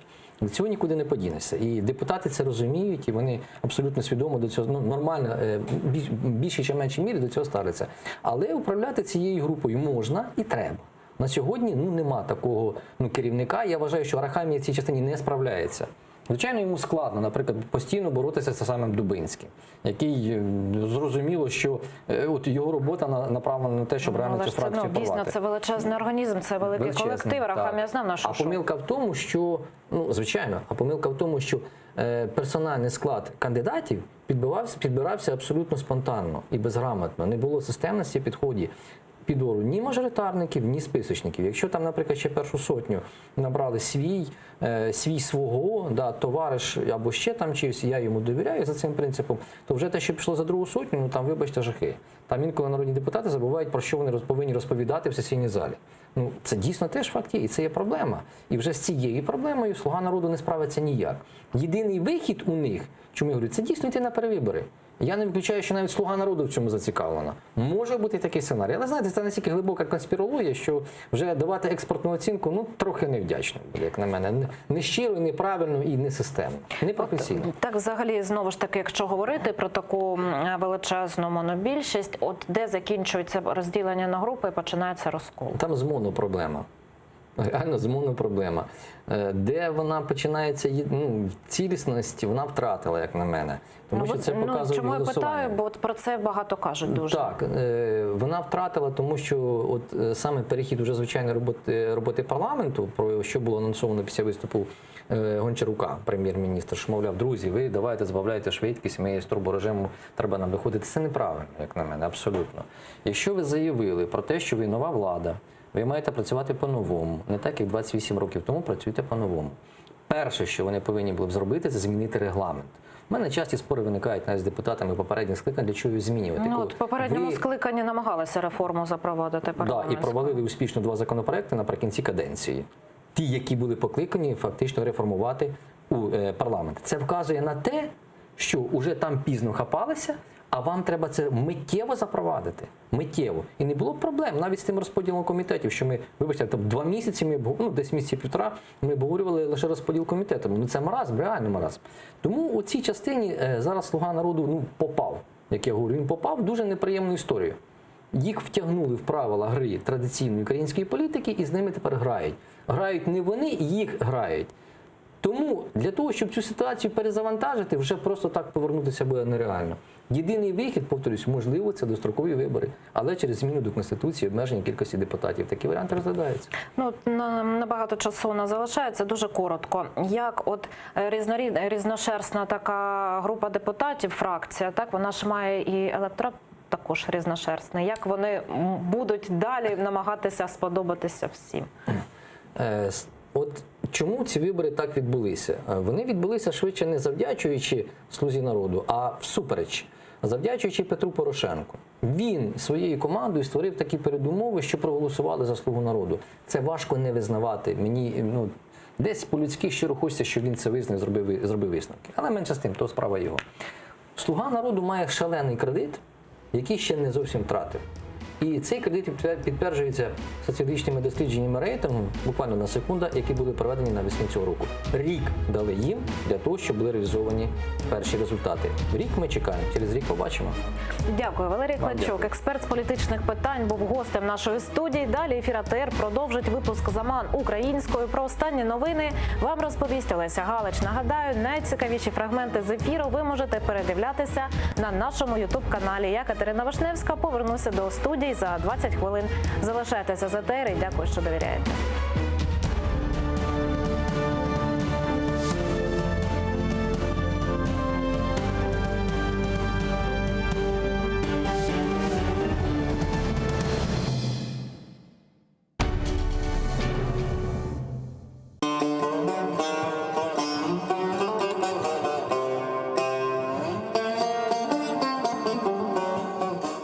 Enfes, Qırım tatar qavesi.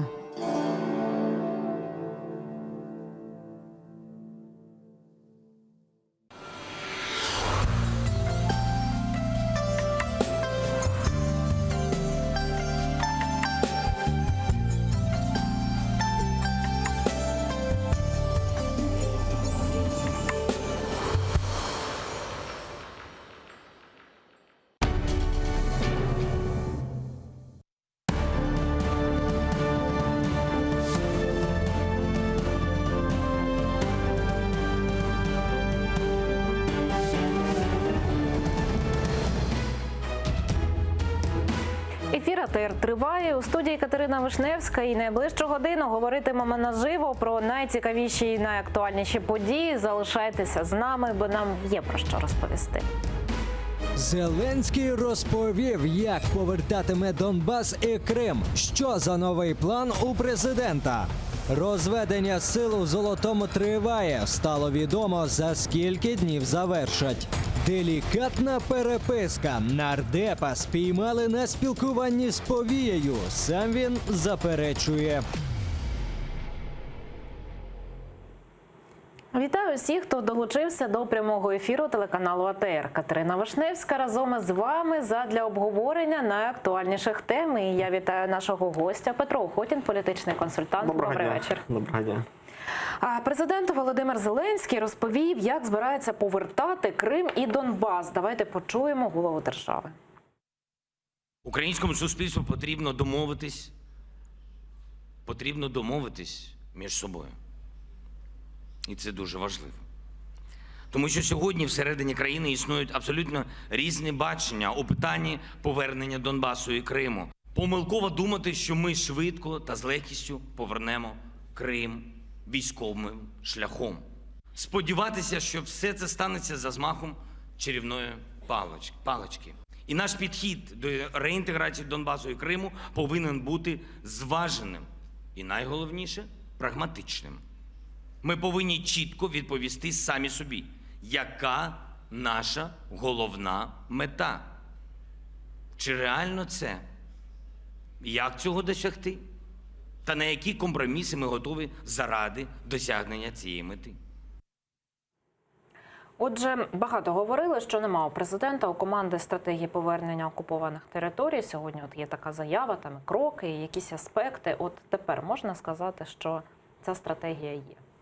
З того, що я бачив, це був невеличкий слайдик на, якщо не помиляюсь, 4 тези, одна з них – публічність. І на мою думку, поки що це не є стратегія. І, на жаль, ми бачимо, що Україна втратила свою ініціативу по стратегуванню Донбасу. І навіть сьогоднішнє рішення Данії про те, що Північний потік-2 буде збудовано, показує, що ми не встигаємо за цим турборежимом геополітичним, де поки що ми програємо.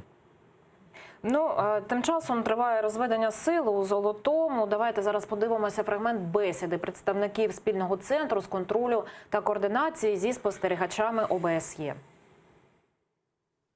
Дальше идет процесс протягом 30 дней разминирования участков, облагораживания дорог, убирания всяких вот этих там, допустим,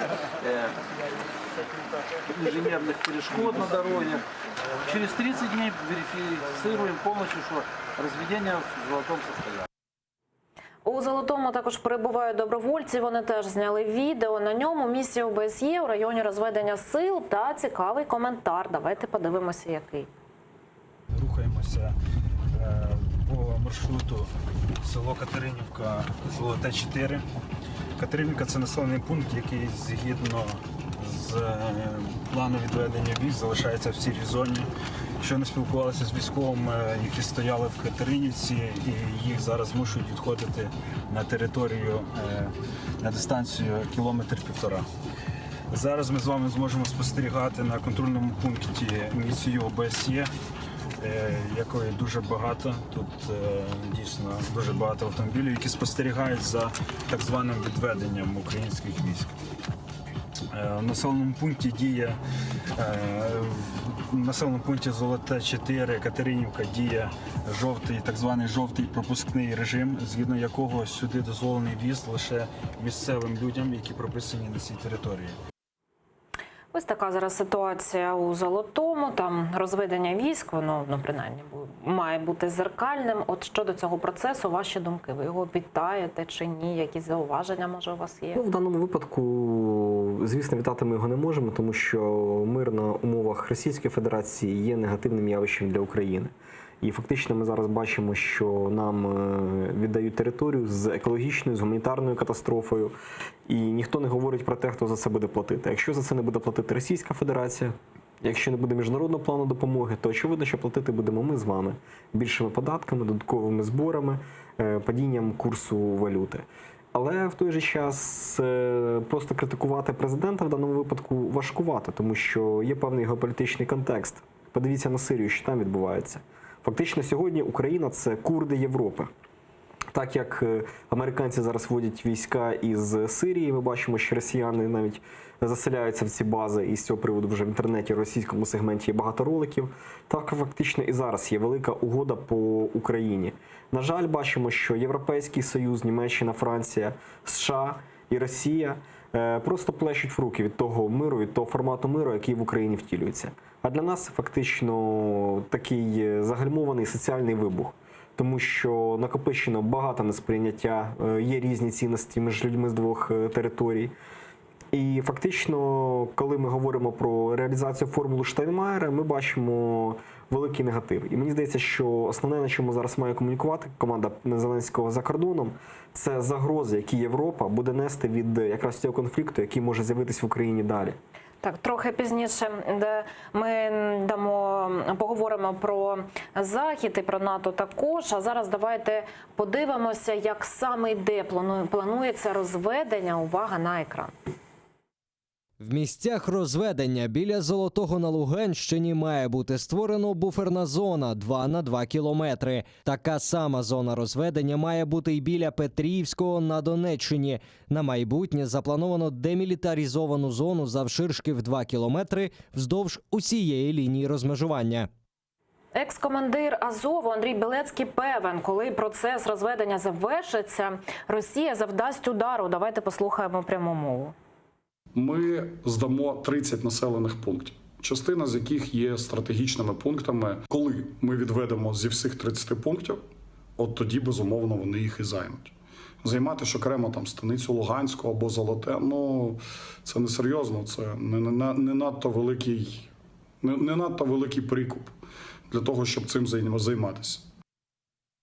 Чи є вірогідність удару з боку РФ під час розведення? Давайте послухаємо думку військового експерта Олега Старікова, який висловив її у етері АТР.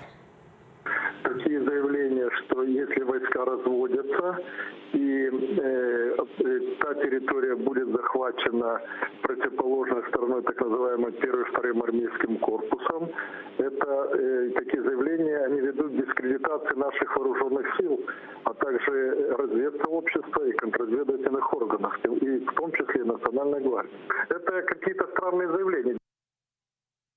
Ну, от такі маємо думки. От тут дійсно питання, от навіщо політики такі меседжі військові озвучують, і чого тут дійсно більше у цьому розведенні, військової стратегії чи політики?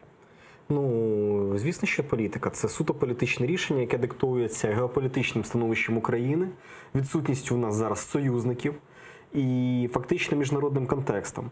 Якщо ще в 2016 році ми думали, що нашим потенційним союзником може бути Туреччина, і тоді якраз було збиття Туреччиною літаків російських, то зараз ми бачимо, що Туреччина, в принципі, стала союзником Російської Федерації після невдалого перевороту і подальших дій.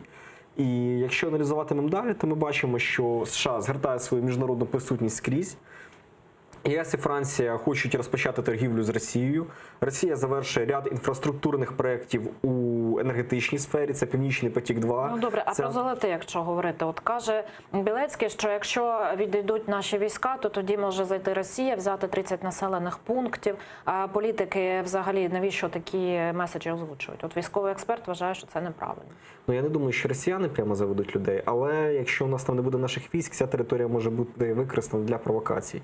Пам'ятаємо, як починалася інтервенція в Фінляндії, ще як починалася німецька інтервенція в Польщі на початку Другої світової. Коли нібито з території країни робиться обстріл, інша сторона реагує, і далі, як в Грузії 2008-го, війська можуть прийти. Мало того, попри певну незручність перебування добровольців там, я вважаю, що Україна не може залишити людей на тих територіях просто так. Ми зараз в нашій дискусії включаємо такий фактор, як польові командири терористичних організацій ЛНР і ДНР, які є дітьми війни, які розуміють, що за формулою Штайнмаєра їм потрібно їхати або в Сірію в ЧВК Вагнера воювати, або вони просто будуть знищені тут.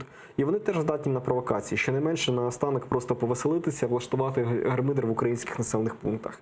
І тому тут потрібно думати, або людей виселяти на цей період, щоб вони були під охороною ЗСУ, або, власне, залишати якихось добровольців, які випадку чого можуть реагувати. Територія, де нікого немає, може бути використана диверсантами для провокації більш злого, більш динамічного конфлікту. А долучаємо до нашої розмови Ігоря Яковенка, журналіста з Москви. Ігоре, вітаю, добрий вечір. Давайте спочатку визначимося, якою мовою будемо спілкуватися. Добрий день. Пане Ігорю? Алло. Добрый. Алло. Здравствуйте. Меня слышно? Я вас чую, а ви мене? Я вас очень хорошо слышу. Пане Ігорю, ви розумієте українську? Можемо спілкуватися українською? Вопрос задавайте на русском, так, чтобы проще было. Игорь, скажите, пожалуйста, как в России относятся и вообще отреагировали на новость о разведении в Золотом, вот, которая с вчерашнего дня, с 12 часов происходит? Понимаете, дело в том, что российские СМИ, российский телевизор, он существует только для информационной войны. Для того, чтобы перестать ненавидеть Украину и все, что происходит в Украине, для этого Украина должна исчезнуть. До тех пор, пока Украина будет существовать как государство, путинский телевизор будет изрыгать по отношению к ней ненависть. Все, что происходит сейчас с разведением войск, воспринимается как, с одной стороны, как обман, как ловушка. Заявляется о том, что никакого разведения нет на самом деле. И с другой стороны, постоянно пытаются сказать, что обязательно обманут. То есть на самом деле информационная война не прекращается ни на одну минуту. Все ток-шоу посвящены по-прежнему изрыганию ненависти и клевете. Поэтому никаких шансов на то, чтобы... Ну, так что вы знаете, что там пару недель назад Путин вроде как пытался увещевать российский телевизор, заявив о том, что хватит уже негатив лить на Украину. Значит, ничего похожего, ну, в данном случае телевизор и телеведущие изобразили себя и по-прежнему продолжают лгать, клеветать, говорить о том, что в Украине сплошные нацисты и так далее. Поэтому, ну, это понятно, это срежиссированный спектакль. Поэтому рассчитывать на то, что в России будет прекращена информационная... Спасибо большое. Дякую. На жаль, поганий зв'язок, тому Ігор Яковенко, журналіст з Москви, був з нами наживо, розповів, як там відреагували на розведення у Золотому, а от тим часом у Києві під Офісом Президента збиралися противники розведення сил, палили фаєри, кричали «Ні капітуляції». Давайте подивимося, як це було. Ні капітуляції! Ні капітуляції! Ні капітуляції! Ні капітуляції! Ні капітуляції!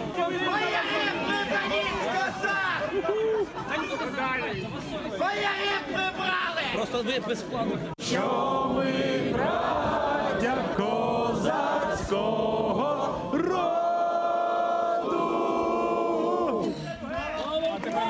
Героям слава! Понад усе! Ось так відреагувала частина суспільства на початок розведення сил у Золотому. Пане Петре, на вашу думку, кого там більше? Активістів, людей, яких це щиро зачепило? Чи там можуть бути якісь зацікавлені особи, в тому числі політики? Ну, дивіться, будь-яка дія, яка виходить на екрани, в ЗМІ і на площі, зазвичай вигідна політикам або невигідна. І навіть якщо ми пригадаємо Майдан 5-річної давності, 6-річної давності, перепрошую, коли він починався без політиків, коли політики зрозуміли, що їх роль там принесе певні бонуси, з'явилися. Якщо ми говоримо про теперішній мітинг, то тут є декілька аспектів. Я не вважаю, що ці люди пригнані за гроші, тому що проблема дуже болюча і таким чином дійсно люди показують свій протест. Очевидно, що лише президент Зеленський не може прийняти рішення, яке би допомогло Україні врятувати ситуацію навколо конфлікту. Однак саме такі протести, і я вдячний цим людям, що вони виходять, дають можливість показувати міжнародним партнерам можливі наслідки того, якщо ця формула Штайнмаєра буде насильно впихнута українському населенню. Тобто в даному випадку я вважаю, що є позитивна. Хто може цим користатися? Ну, давайте, виходимо з того, що тема дійсно болюча, на неї потрібно реагувати. Чи це буде Арсен Аваков і Нацкорпус і їхні якісь інтереси, чи це буде якась інша сила. В даному випадку, мені здається, головне, щоб вона була проукраїнською. І краще, напевно, щоб люди стояли проти капітуляції, ніж щоб люди просили руську весну. Ну, взагалі, якщо про протестність говорити, як ви зараз оцінюєте її? Я думаю, що протестність є. але надмірна протестність може бути використана в тому числі проти інтересів України. І ми будемо бачити, і вже бачимо, спробу розхитати певну таку гойдалку. Поки в Києві люди борються ні капітуляції, Кернес і Харківська міська рада вирішують, що їм потрібно прийняти формулу Штайнмаєра, і вони показують, що нібито вони за мир. Очевидно, що таке розділення і загострення протиріч всередині країни вигідне кому? Вигідне Володимиру Путіну, який буде собі робити імідж миротворця, з чого він уже досяг в Туреччині. Адже по Сирії питання якраз вирішувалося в Сочі, це так звані Сочинські угоди, де Ердоган і Путін приймали участь. І зараз він буде показувати, що, мовляв, ось так ми хочемо миру. Навіть частина України визнала мир, а є неонацисти, мовляв. І в даному випадку ми маємо розуміти, що адміністрації президента, швидше за все, потрібно подумати про свої публічні фігури, які будуть говорити про АТО і все інше. Це мають бути ветерани Збройних сил України, люди без татуювань, які можуть трактуватися неоднозначно. І якраз вони мають говорити ці меседжі, які зараз є на мітингу, і ставати їх обличчям, щоб Росія не могла так от просто за пару копійок сказати, що у нас нібито тут якийсь нацистський переворот. Трошечки вас переб'ю, бо з нами зараз на прямому зв'язку є Сергій Шахов, народний депутат, позафракційний, долучаємо його до розмови. Пане Сергію, добрий вечір, як мене чути? Пане Сергію, от щодо акції протесту, зокрема, вчора відбувалася. Скажіть, будь ласка, ваша думка, як ви їх оцінюєте, підтримуєте чи ні, чи, може, ходили на неї? Алло, пане Сергію, чути мене? Так. От щодо акції протесту, яка вчора відбувалася після новини про розведення сил, початок розведення сил у Золотому, от як вам ці акції? Що ви про них думаєте? Ну, перш за все, хочу сказати, що підбурювання всередині країни страшніше навіть зараз, чим зовні. По-друге, люди Золотого хочуть, щоб це розведення пройшло і Гірського, і Тошковки, і практично люди, які живуть на межі розмежування. Сіра зона, як такова, вона і була постійно або під пострілами, але за 3 дні цього не відбулося. Як там хтось підбурює, говорить, що там хтось вибухав або стріляв. Тому в даній ситуації вважаю, що це радикальні сили, які в даній ситуації в чомусь зацікавлені, щоб не було розведення військ України. Якщо знову ж таки говорити про тих людей, які вчора збиралися під Офісом президента, все-таки у них є власна думка і вони мають право на протест? Є 45 мільйонів українців, і у кожного є своя думка. Повірте мені, що я з Луганщини, і можна запитати Сергія Вельможного, його це округ 112-й, що люди постійно стоять біля приймалень і постійно спілкуються з нами, з мажоритарниками, про те, що все ж таки відбулося це розведення, і все ж таки почався той процес довгоочікуваного миру.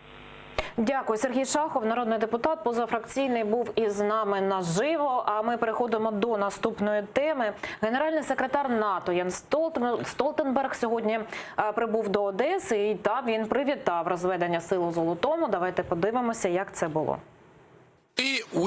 Ми вітаємо усі зусилля, які спрямовані на мирне вирішення конфлікту на сході України, а саме розведення сил. Ми прагнемо мирного дипломатичного шляху вирішення цього конфлікту. Ми бачимо певний прогрес в станиці Луганській і хотіли б, щоб цей приклад наслідувався і надалі. Але ми розуміємо, що ще багато треба зробити, оскільки режим припинення вогню порушується.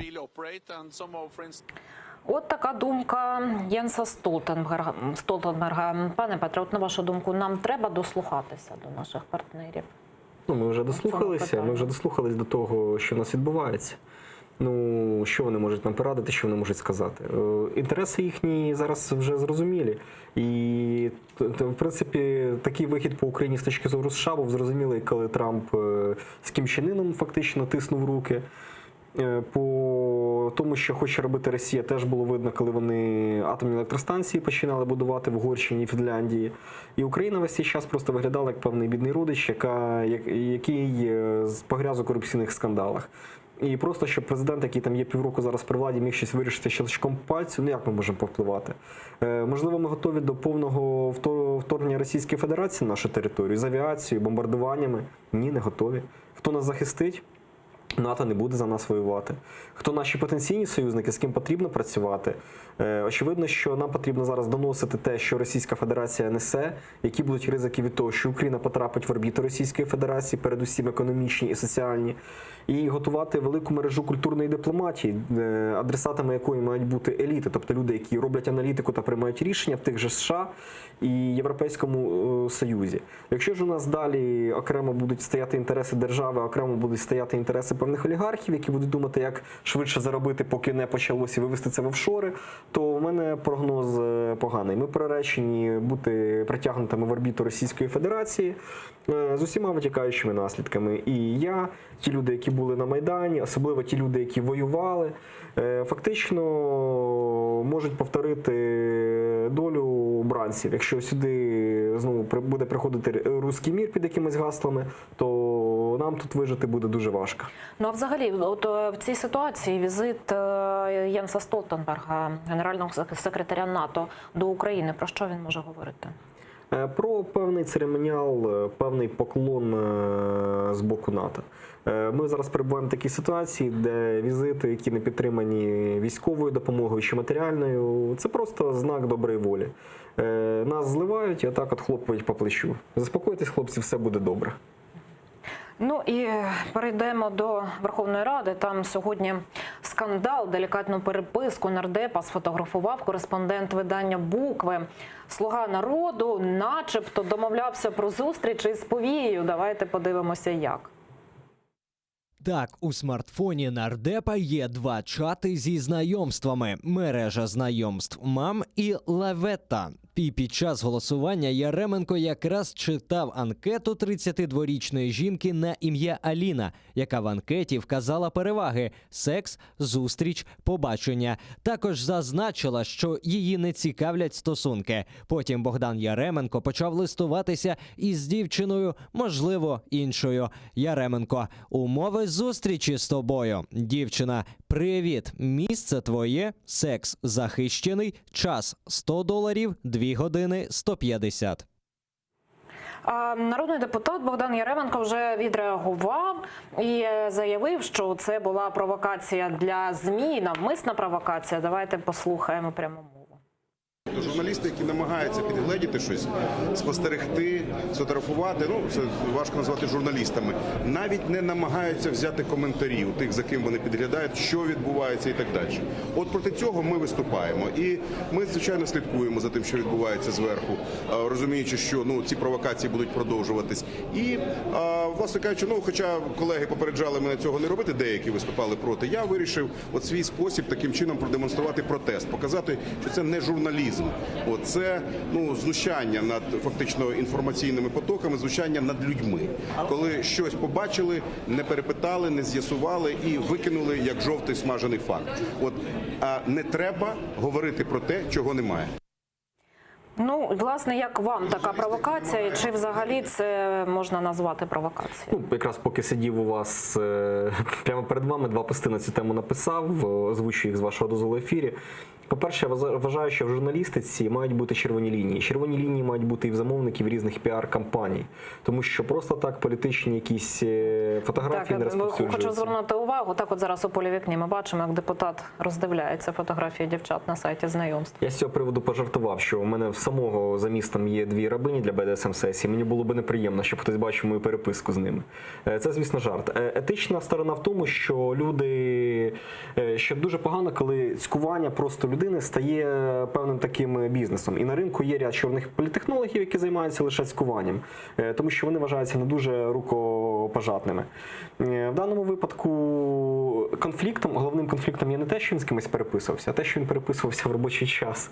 І я думаю, що в даному випадку це потрібно брати під об'єктив. Ну і враховуючи посаду і напрям, за який відповідає пан Яременко, я думаю, що все-таки пильніше треба бути не до того, з ким він переписується, якщо, звісно, це не якісь російські спецслужби, а які він рішення приймає і, власне, які його професійні дані.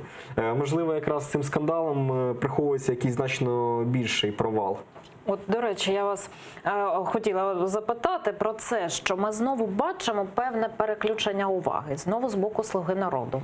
Я думаю, що в даному випадку це не «Слуга народу», це схоже на почерк деяких людей. Я навіть їх знаю, хто займається то педофілгейтом, то тіндергейтом, пам'ятаєте. Я думаю, що ноги, можливо, потрібно шукати десь там. І це досить такий низький вид піару, він коштує дорого, але люди, які ним займаються, дуже часто є такими не дуже рукопотисними.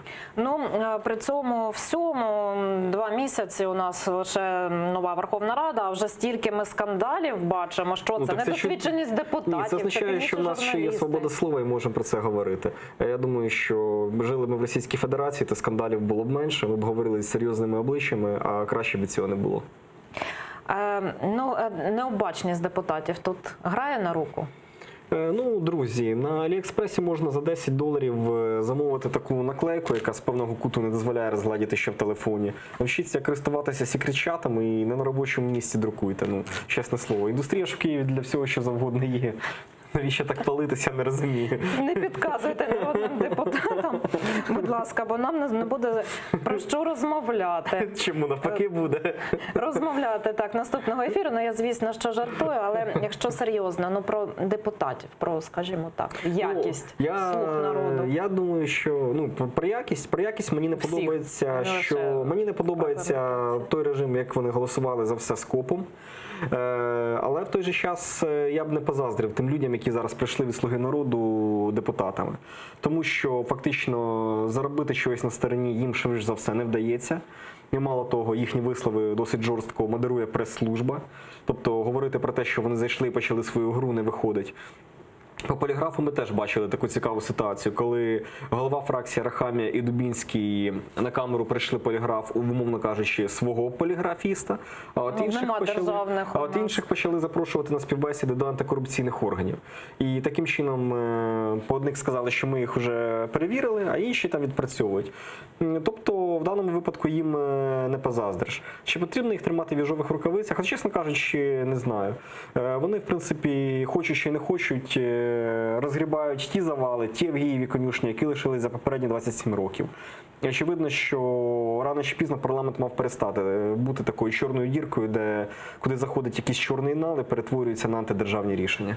Ну, а взагалі, от, знову ж таки, оці випадки, ці всі ситуації, як вони взагалі на ефективність парламенту можуть повпливати? Ну ніяк. Єдині ризики для «Слуги народу» – це можливий розкол фракцій по лініях груп впливу і по лінії мажоритарники-списочники. Також, якщо ми подивимось по Києву, ми бачимо, що з'явилася дуже велика активність пана Ткаченка, який фактично зараз став ідейним натхненником групи «Новий Київ», яка оголосила про своє існування в Київській міській раді. При цьому сам пан Ткаченко подавав документи на посаду КМДА, голови Київської міськдержадміністрації, але його чомусь не призначають. І зараз для мене самого загадка, чи це сплановані дії, що все-таки Ткаченко зараз іде в банк і на пролом, щоб підняти ставки і все-таки отримати головне крісло країни. По Кличку ми ж бачимо, що зараз він стоїть в обороні і чекає, коли суперник видихається. Так, це трошки інша тема. Рада ще сьогодні міркуватиме над продажем землі. Принаймні, сьогодні відбуватиметься і вже відбувається засідання комітету з питань аграрної політики. Мілена Медій, наша кореспондентка, перебуває зараз у Верховній Раді. Мілено, вітаю. Розкажи, будь ласка, які у тебе новини, як перебігає засідання цього комітету, там чи нема сварки, бо от минулого разу до конструктиву так і не дійшли. Будь ласка, тобі слово. Салям алейкум, Катерина. Взагалі на порядку денному сьогодні було 2 законопроекти, однак до їхнього обговорення й досі от вже близько 1,5 години як не приступила. А все через те, що 500 аграріїв, які зараз перебувають на цьому засіданні, прийшли та вимагають скасувати рішення так званого таємного аграрного комітету, який зібрали 18 жовтня. Також до скасування закликають і у Батьківщині, Батьківщині. Вони кажуть, що не можна було приймати рішення, не порадившись з аграріями. Цікаво, що Юлію Тимошенко, яка закликала таки підняти це питання про продаж землі на референдумі, її у залі чомусь немає. І зараз я хочу, щоб ми хоча б трохи вам показали, як це все відбувається за зачиненими дверима, але там всередині дуже галасно. Я зараз відкрию там поруч з головами комітетів. Дуже галасно вже починаються розмови ці вести. Починалося все спокійно, але тепер градус він зростає все вище. Тож не знаю, чи цього разу таки доведеться, зможуть чи досягти якогось конструктиву. Будемо слідкувати за перебігом подій. Катерина. Дякую, Мілена. Чекатиму на тебе від тебе на нові подробиці. Мілена Медій, наша кореспондентка, наживо з Верховної Ради, де відбувається засідання комітету з питань аграрної політики. Земля. Ваша думка, що відбувається взагалі навколо ринку землі зараз? Ну що, хаос? Що має передувати продаж ринку землі? По-перше, велика інформаційна кампанія про те, як продати землю дорожче, якщо ми все-таки дійсно хочемо не просто нагодувати певні агрохолдинги і потенційних гравців, а за рахунок цього ресурсу підняти економіку і зробити більше багатших людей. Інформаційна кампанія про те, як зробити бізнес, відкриття кредитних ліній, доступних, щоб людина могла взяти гроші для купівлі землі під не 20%, а так як в Європі, хоча б 3-5%. Без цього все це змісту немає. Мало того, мають бути поставлені обмеження. До речі, не пам'ятаю, як в останньому законопроекті щодо обмежень на право власності. І, звісно, що має бути декілька показових кейсів антимонопольного комітету, що це все дійсно перевіряється. Тому що якщо буде обмеження в одні руки віддати певну кількість землі, але, скажімо, якийсь власник, який живе в умовній Австрії чи Женеві, зареєструє декілька товариств з обмеженою відповідальністю і купить їх, це вже теж буде порушення монополій. І знову-таки потрібно чітко випустити соціальну відповідальність тих компаній, які заробляють на українській землі. На жаль, буваю часто по Україні, коли працюю на виборах в округах, і помітив, що агрохолдинги, які є досить багатими, досить заможними, економлять, по-перше, на людській праці. Ну, на жаль, це є в нас такий тренд, хвалитись, що у нас дешева робоча сила. А по-друге, зовсім не зважають на дороги і на інфраструктуру тих сіл і містечок, де вони працюють. І тому там є постійне перезавантаження фур, дороги ніякі. Автобуси намагаються днями в ті села не заїжджати, і люди фактично живуть там в 19 столітті. От сказала наша кореспондентка, що немає Юлії Тимошенко. Якщо згадати минуле засідання комітету, не закрите, відкрите, то там Юлія Тимошенко була, можна сказати, хедлайнером. На вашу думку, чому вона не прийшла сьогодні? Я не камердинер Юлії Володимирівни, я не знаю, що в неї зараз трапилось. Питаю не про її графік, а можливо про якісь мотиви. Я не думаю, що тут є якісь мотиви. Знову-таки, це її тема, це її коник. І я думаю, що якраз для Юлії Володимирівни, враховуючи її рейтинги, які досить сильно погіршились, тема продажу землі і тема можливого підвищення тарифів має бути якраз тим драйвером, який допоможе їй підняти ці рейтинги. І тому тут потрібно з'ясувати в неї або представників її партії, чому її зараз немає. Мені здається, в її інтересах почастіше говорити про цю тему, а не відмовчуватись. І от було ще таємне так зване засідання комітету. От знову ж таки, ваша думка, навіщо воно, навіщо таємне? Чи нема голосів? Ніби ж монобільшість, ніби як кворум. Мені не подобається взагалі ця тема з таємними засіданнями кабмінів, комітетів. Якщо щось приховують, значить хочуть вкрасти або обдурити. Інших значень немає. Тому нічого хорошого від закритих таємних засідань у суспільстві, яке ми хочемо будувати відкритим і чудовим, я не чекаю. Я не знаю, але потрібно якимось чином цих депутатів відучувати. Бути такими таємними, не знаю, або через те, щоб робити більш публічними інші їхні прояви і робити їх фігурантами можливих антикорупційних розслідувань. Але нема чого ховати, друзі. Карти на стіл. Дякую. Петро Охотін, політичний консультант, був гостем нашої студії. Далі ефір АТР продовжить випуск новин за МАН кримсько-татарською. Про найсвіжіші новини вам розповість Шевкет Наматулаєв. Я нагадаю, що найцікавіші фрагменти з ефіру ви можете переглядати на нашому ютуб-каналі. Я, Катерина Вишневська, прощаюся з вами, передаю інформаційну естафету моїй колезі Ельвіні Світбулаєвій. Залишайтеся з АТР і дякую, що довіряєте.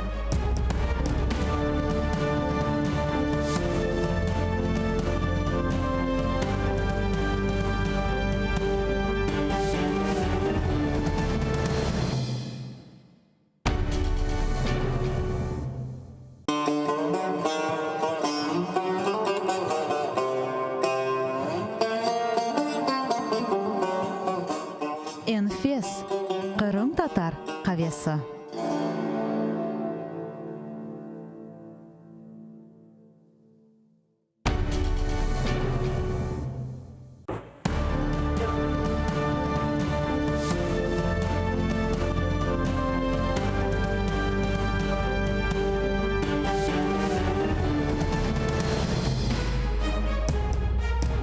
Ефір триває. Я, Альвіна Цибулаєва, приймаю естафету від своєї колеги Катерини Вишневської. І говоритиме наживо про найцікавіші і найактуальніші події, які відбуваються в нашій країні. Залишайтеся з нами. Нам є про що розповісти. Зеленський розповів, як повертатиме Донбас і Крим. Що за новий план у президента? Розведення сил у Золотому триває. Стало відомо, за скільки днів завершать. Чи дозволить Рада продавати землю? В парламенті засідає аграрний комітет. Вітаю всіх, хто долучився до прямого ефіру. Я вже рада представити нашого гостя Ілля Куса, експерт аналітичного центру Українського інституту майбутнього. Вітаю вас. Доброго вечора. І говоритимо все, що відбувається сьогодні в нашій країні. Ось президент Володимир Зеленський розповів, як збирається повертати Крим і Донбас. Давайте його послухаємо. Українському суспільству потрібно домовитись між собою. І це дуже важливо. Тому що сьогодні всередині країни існують абсолютно різні бачення у питанні повернення Донбасу і Криму. Помилково думати, що ми швидко та з легкістю повернемо Крим військовим шляхом. Сподіватися, що все це станеться за змахом чарівної палички. І наш підхід до реінтеграції Донбасу і Криму повинен бути зваженим і, найголовніше, прагматичним. Ми повинні чітко відповісти самі собі, яка наша головна мета. Чи реально це? Як цього досягти? Та на які компроміси ми готові заради досягнення цієї мети? Пане Ілля, як гадаєте, на які компроміси ми готові заради повернення окупованих територій? Ну, це питання до широких верств населення, дивлячись, кого питати. Ну, ось президент каже. Ну, можемо, з вами можемо вирішити, на які компроміси ми готові. Президент, якби ці називаємо це червоні лінії, він їх не озвучував. В деякому сенсі це правильно, тому що про такі речі публічно не треба говорити, тому що це частина нашої переговорної позиції. І тут теоретично можна розмірковувати як завгодно. Для нас головне це, звісно, перше, не робити кроків, які будуть загрожувати нашій державності і суверенітету, наприклад, повертати Донбас, прийнявши умову федералізації чи автономізації.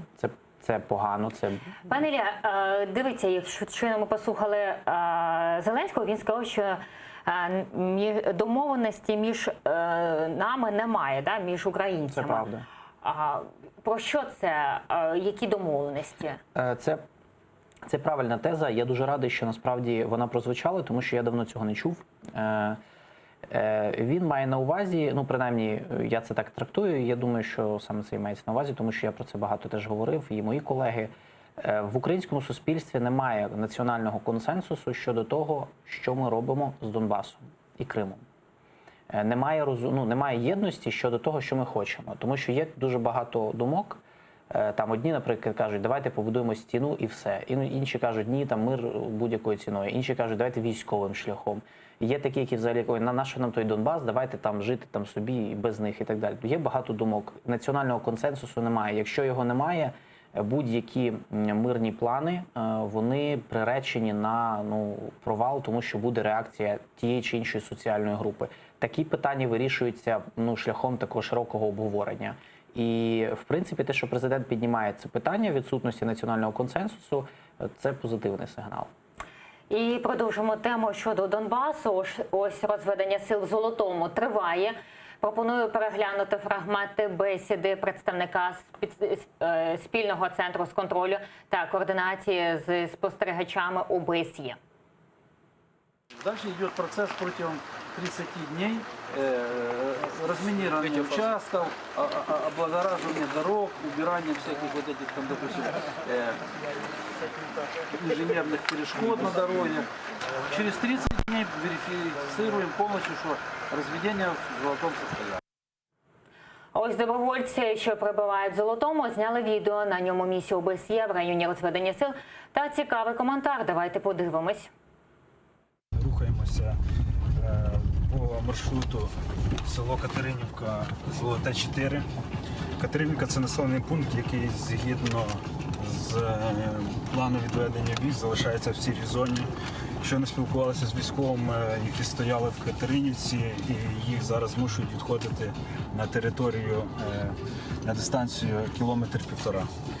Зараз ми з вами зможемо спостерігати на контрольному пункті місію ОБСЄ, якої дуже багато. Тут дійсно дуже багато автомобілів, які спостерігають за так званим відведенням українських військ. В населеному пункті діє в населеному пункті Золоте 4, Катеринівка, діє так званий жовтий пропускний режим, згідно якого сюди дозволений в'їзд лише місцевим людям, які прописані на цій території. Ось ми почули, Ілля, як взагалі вам розведення сил? Вже розпочалося сьогодні, вже другий день? Угу. Ну, в плані як? Як ви ставитеся, ваше ставлення, до чого воно може призвести? Ну, я до цього ставлюся, в принципі, позитивно. Ну, це виконання, це якби один крок до деескалації ситуації, якщо провести його нормально і грамотно. Там, що буде далі, залежить від багатьох факторів. І, власне, як саме і де планують розведення, увага на екран, як це взагалі виглядає? В місцях розведення біля Золотого на Луганщині має бути створена буферна зона 2 на 2 кілометри. Така сама зона розведення має бути і біля Петрівського на Донеччині. На майбутнє заплановано демілітаризовану зону завширшки в 2 кілометри вздовж усієї лінії розмежування. А ось екс-командир Азову певен, коли процес розведення завершиться, Росія завдасть удару. Андрій Білецький має прогноз, скільки населених пунктів захопить противник. Ми здамо 30 населених пунктів, частина з яких є стратегічними пунктами. Коли ми відведемо зі всіх 30 пунктів, от тоді, безумовно, вони їх і займуть. Займати ж окремо там станицю Луганську або Золоте, це не серйозно, це не надто великий прикуп для того, щоб цим займатися. А ось ветеран, військовий експерт Олег Старіков розповів, чи є вірогідність удару з боку Росії під час розведення. Такие заявления, что если войска разводятся и та территория будет захвачена противоположной стороной, так называемым 1-2 армейским корпусом, это такие заявления, они ведут к дискредитации наших вооруженных сил, а также разведсообщества и контрразведывательных органов, и в том числе и Национальной гвардии. Это какие-то странные заявления. І до нас долучилася Лариса Волошина, журналіст. Вітаю вас в нашій студії. І ось ми побачили, послухали коментарі. Як гадаєте, в цих коментарях, цих висловах більше військових таких дій? Чи все ж таки вони будуть використовувати в своїх діях в подальшому? Якщо спостерігати за тим, що ми зараз почули, дивіться, це такі технічні речі, що, безумовно, це зрозуміло, що під час розведення, яке проводить ОБСЄ, неможливо завдати удар. Це не Іловайськ, з якого на марші виходить армія, армійські підрозділи, це все ж таки інше.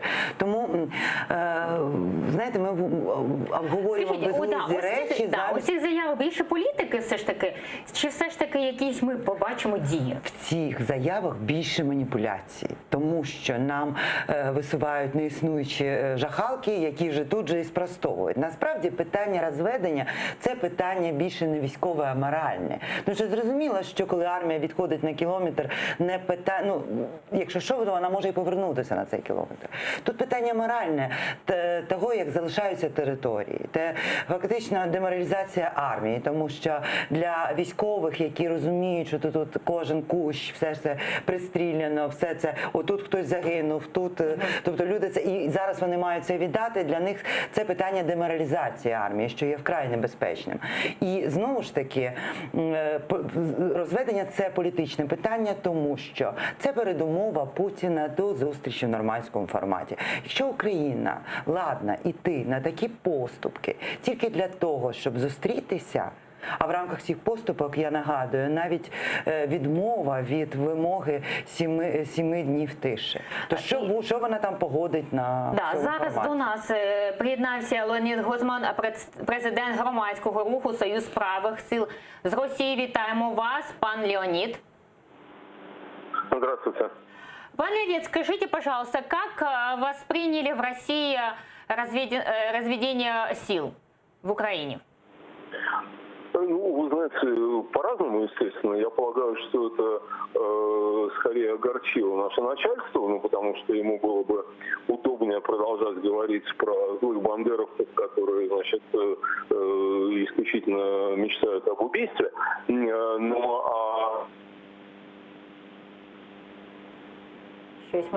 Понимаете? Ведь вне зависимости от того, кто там от этого выигрывает и чьи это политический выигрыш, политический проигрыш, но всегда надо понимать, что там же люди погибают. Там же постоянно погибают люди и с той, и с другой стороны. И большинство из них совершенно ни в чем не виноваты. Просто им вот так не повезло попасть в эту страшную мясорубку. И поэтому чем меньше войск, тем меньше жертв. Ну и дай бог людям жить, а не погибать. Леонид, расскажите, пожалуйста, как так называемые СМИ в России освещают события разведения сил Донецкой области? Ну, вы знаете, главная тема, которую дают официальные СМИ, они пытаются представить президента Зеленского абсолютно неадекватным, не способным проводить свою волю, находясь в жалком положении и так далее. Я ни в коем случае не оцениваю, я не имею никакого права оценивать, что у вас на самом деле происходит. Да? Прав президент Зеленский, правильно он себя ведет, неправильно. Это дело граждан Украины, разумеется, решать, а вовсе даже не мое. Но наши СМИ пытаются создать именно такое впечатление, что он на самом деле ничем не командует, что его в грош не ставят, и его министры, и его народ там, и так далее. То есть вот такая как бы атака персонально на него. Ну, кстати, раз такая атака на него, я думаю, это означает, что он сделал что-то правильно. Дякуємо вам. Леонід Гозман, президент громадського руху «Союз правих сил» з Росії, був з нами на зв'язку. Як ви гадаєте, Зеленський правильно робить? Дивлячись, про що ви? Про розведення сил, звичайно. Це плюс чи мінус? Це можна в таких категоріях, так, плюс, мінус, зрада, перемога. Розведення – це дуже складний процес. І це частина більш ширшого процесу виконання мінських домовленостей. Добре, Ілля, дивіться, мінські домовленості виконує українська сторона, але не виконує саме окуповані сторони, саме Росія, да, яка контролює нашу окуповану територію. Де, наприклад, ймовірність того, що буде захоплення села Золотого, це, мабуть, ніхто не... Ймовірність того є, тому що ми бачимо 6-й рік війни. А сепаратисти заходять на територію, яка була підконтрольна української держави. Що далі? Це результат розведення сил? Ні, дивіться, ви зараз задаєте вже питання ви сказали, що вони зайдуть в Золоте, що далі? Тобто не треба обговорювати, неначе це вже сталося. Значить, ризик є. Ризик того, що не будуть виконуватися домовленості. Так вже було багато разів, всі це знають. Зрозуміло, що Росія не найкращий партнер, якому можна довіряти в принципі. Просто тут це дуже широке і складне питання, тому що можна багато про що розмірковувати. Тому що, наприклад, розведення військ ну воно не відбувається. Ну не можна створити, наприклад, сіру зону між там ми розвели війська, і тут сіра зона, і все, в якій нічого немає, тому що її завжди будуть захоплювати. Хтось буде йти вперед, хтось назад, і армії будуть рухатися. В таку сіру зону зазвичай, якщо говорити про міжнародний досвід конфліктів, якщо є така сіра зона і розводяться війська, туди заходять або миротворці, або якісь інші моніторингові місії, які є стримуючим фактором між двома сторонами. І вони моніторять це перемир'я, відповідно. У нас це, якби цього немає, відповідно, звідси і розмови про те, що може бути ризика, хто що захопить. Ми бачимо найближчим часом, що буде відбуватися в Золотому, а ось в Україні вже є інші думки. Ось під Офісом президента вчора зібралися противники розведення сил. Палили фаєри, кричали «Ні капітуляції». Давайте подивимось разом. Ні капітуляції! Ні капітуляції! Ні капітуляції! Ні капітуляції! Ні капітуляції!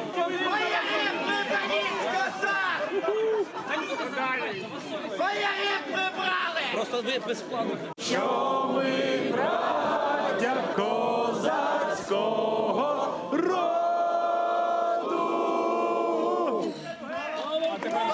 Героям слава! Понад усе! Пані Лариса, як гадаєте, чи це думки активістів чи політиків? В даному випадку ми бачимо, що виходять люди. Розумієте, тут є кілька моментів. По-перше, людей обурює інсинуації навколо питання тої ж формули Штайнмайєра або розведення. От ми тільки що почули, мій колега говорить про те, що це, мовляв, виконання Мінських домовленостей. В Мінських домовленостях немає ніякого розведення військ. Розведення другий пункт. Тобто, взагалі, ні. Там немає розведення військ, там є відведення зброї від лінії, яка була узгоджена 4 сторонами в 2014 році, тяжкого озброєння. І ця лінія, я вам хочу нагадати, на яку погодилася і Російська Федерація, і ОБСЄ. Згідно цієї лінії, Дебальцеве є українське. От від українського Дебальцева ще 50 кілометрів, хай відводять свої танки і пушки. Там немає розведення військ.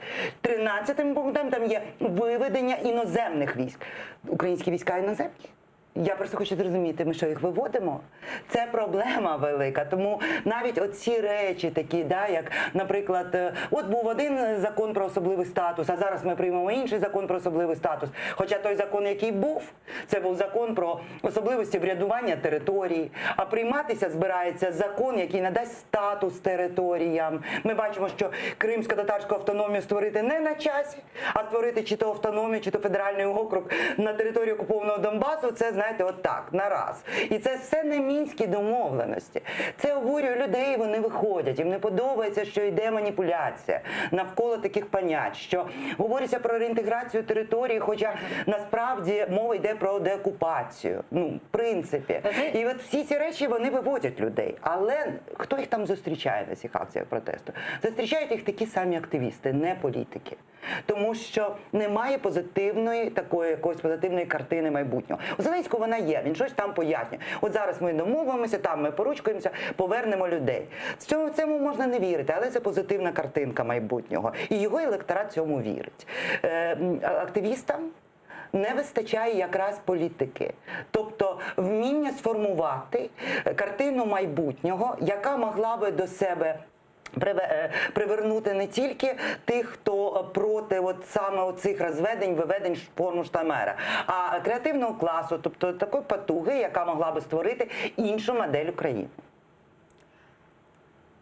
І зараз в Верховній Раді Роман Лещенко, повноважений президента з питань землі, і певне ми його давайте послухаємо, що він скаже і може сказати і щодо землі. Давайте послухаємо разом. Засідання аграрного комітету, побачити рішення та їхні голосування в частині підтримки тих чи інших законопроєктів.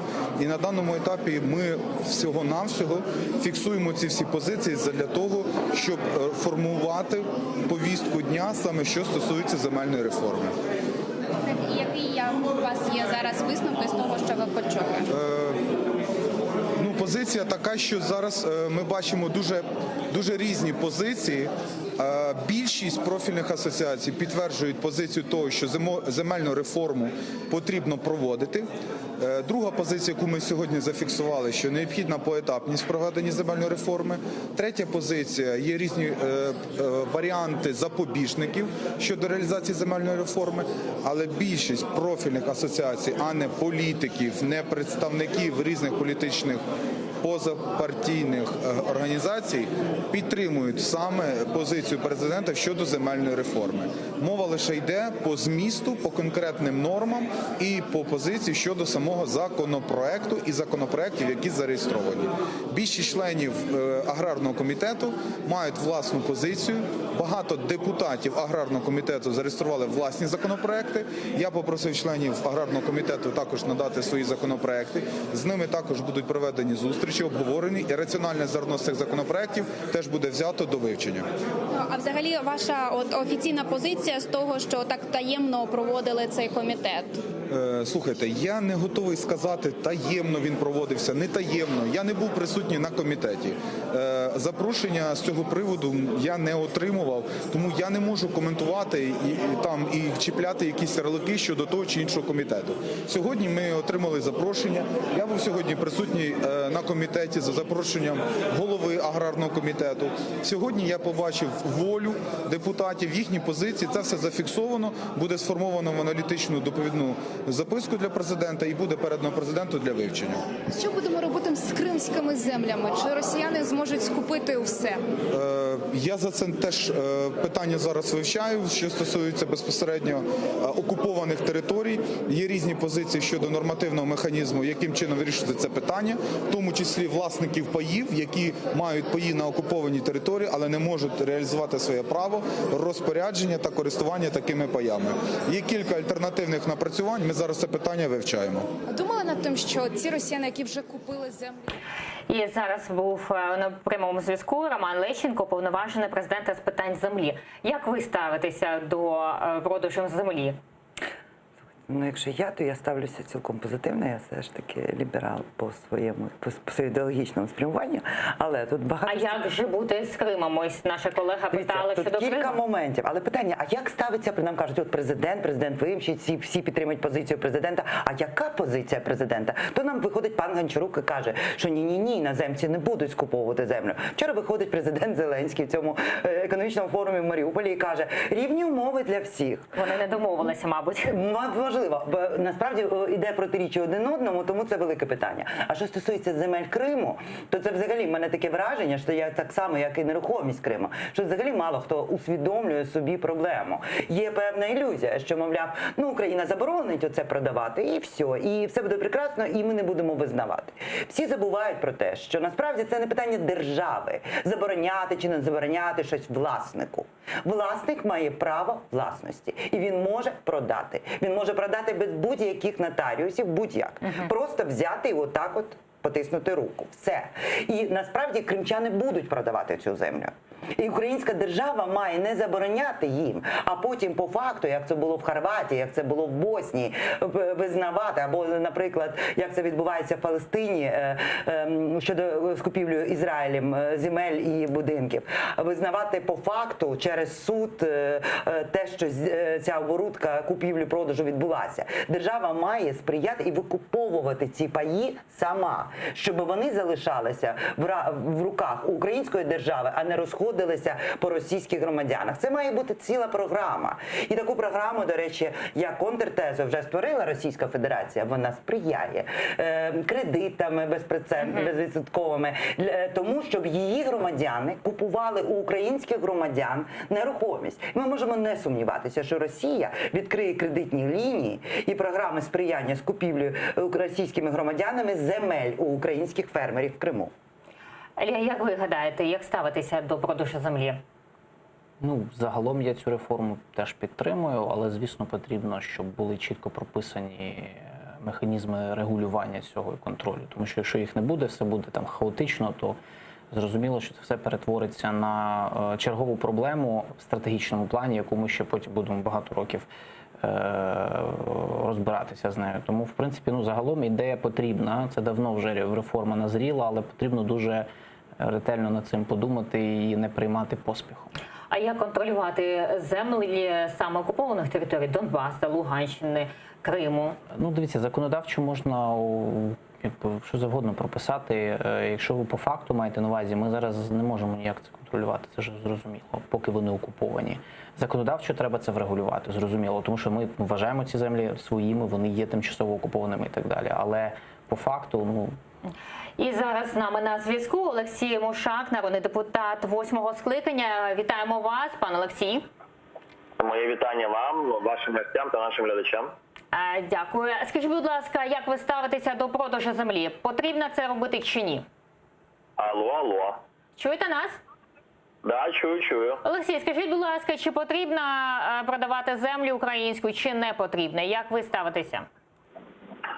Перше, українську землю продавати ніхто не буде, і українську землю не можна продати. А можна продати чи купити земельну ділянку з кадастровим номером та нормативно-грошовою оцінкою. Дивіться, там питання, якщо ви кажете в контексті земельної реформи, то так не стоїть там продавати чи не продавати. Взагалі, Олексій, як ви ставитеся до цього? В контексті стоїть питання наступним чином. Чи має право українець розпоряджатися своєю землею, чи не має права? Я вважаю, що він повинен мати право, і українець нарешті в Україні повинен отримати право купувати землю. Бо мені кажуть лише про продаж, але є ще купівля. І якраз за кордоном українець може купити землю, а в Україні він не може купити землю. Що це є неправильно, несправедливо, і в чому тоді сенс держави Україна, якщо в Україні українець має менше прав, ніж за кордоном. Дякуємо вам. Олексій Мушак, народний депутат 8-го скликання, з нами був на зв'язку. Пані Лариса, ви хотіли сказати щодо землі? Дивіться, в Хорватії під час окупації частини її території, там третина була майже окупована, хорватський уряд створював програми, він навіть дозволяв приватизувати, віддавав приватизацію підприємства, певні об'єкти і земельні ділянки на окупованій території. Тим самим, там майже за безцінь, але важливо було долучити, по-перше, продемонструвати, що держава планує їх повернути, а по-друге, таким чином залучити власників, які вже теж будуть зацікавлені в деокупації. Оце питання про те, що ми можемо заборонити чи не заборонити. Слушно, до речі, сказав пан депутат. Кожен громадянин має право на власну ділянку продати, купити, безумовно. От ви володієте ділянкою в Криму. От ви хочете її продати.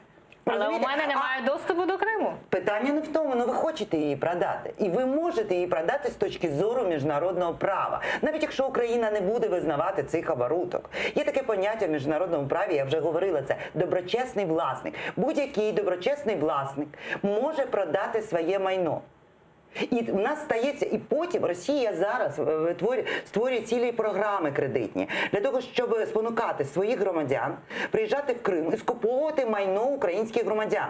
Всі розуміють там, що Україна не визнає ці оборудки. Так, жоден український нотаріус не зазначиться, але потім через міжнародні суди Україна буде змушена визнати оборудки, коли доброчесний власник взяв і просто продав і отримав гроші в повному обсязі. Визнати всі ці оборудки законами. Я правильно зрозуміла? Так, вона змушена через суд, а не через нотаріат. І такі випадки є, вони є в багатьох країнах. Тому про це треба думати. Якщо ми хочемо зберегти українську землю в Криму за українцями, українськими громадянами, держава має викуповувати ці паї, викуповувати кримську нерухомість, викуповувати громадян, сприяти, щоб громадяни не так, як зараз, всі програми допомоги переселенцям сприяють, щоб переселенець продав там, приїхав тут з грошима і отримав там, наприклад, ще якусь допомогу від держави. Але в нього має бути базовий капітал, який він отримає тільки від продажу кримської нерухомості або кримського майна. А як ви бачите, у команди Зеленського є така програма?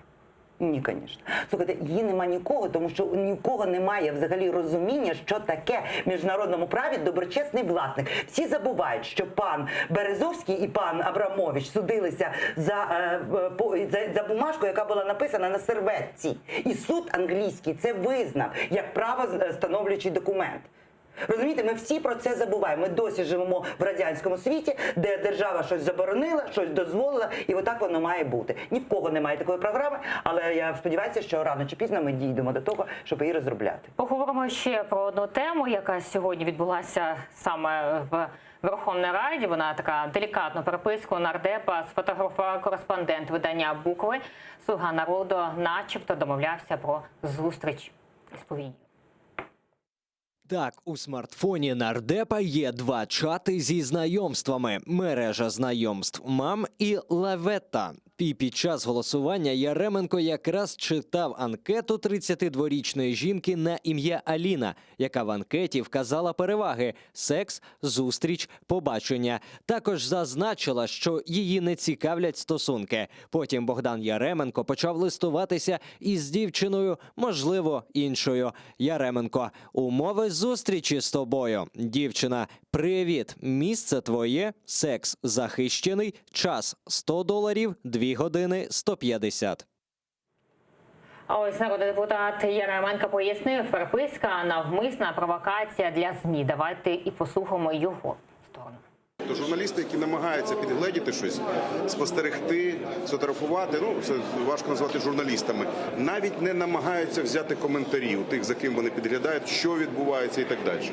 От проти цього ми виступаємо. І ми, звичайно, слідкуємо за тим, що відбувається зверху, розуміючи, що ці провокації будуть продовжуватись. І, власне кажучи, хоча колеги попереджали мене цього не робити, деякі виступали проти, я вирішив от свій спосіб таким чином продемонструвати протест, показати, що це не журналізм.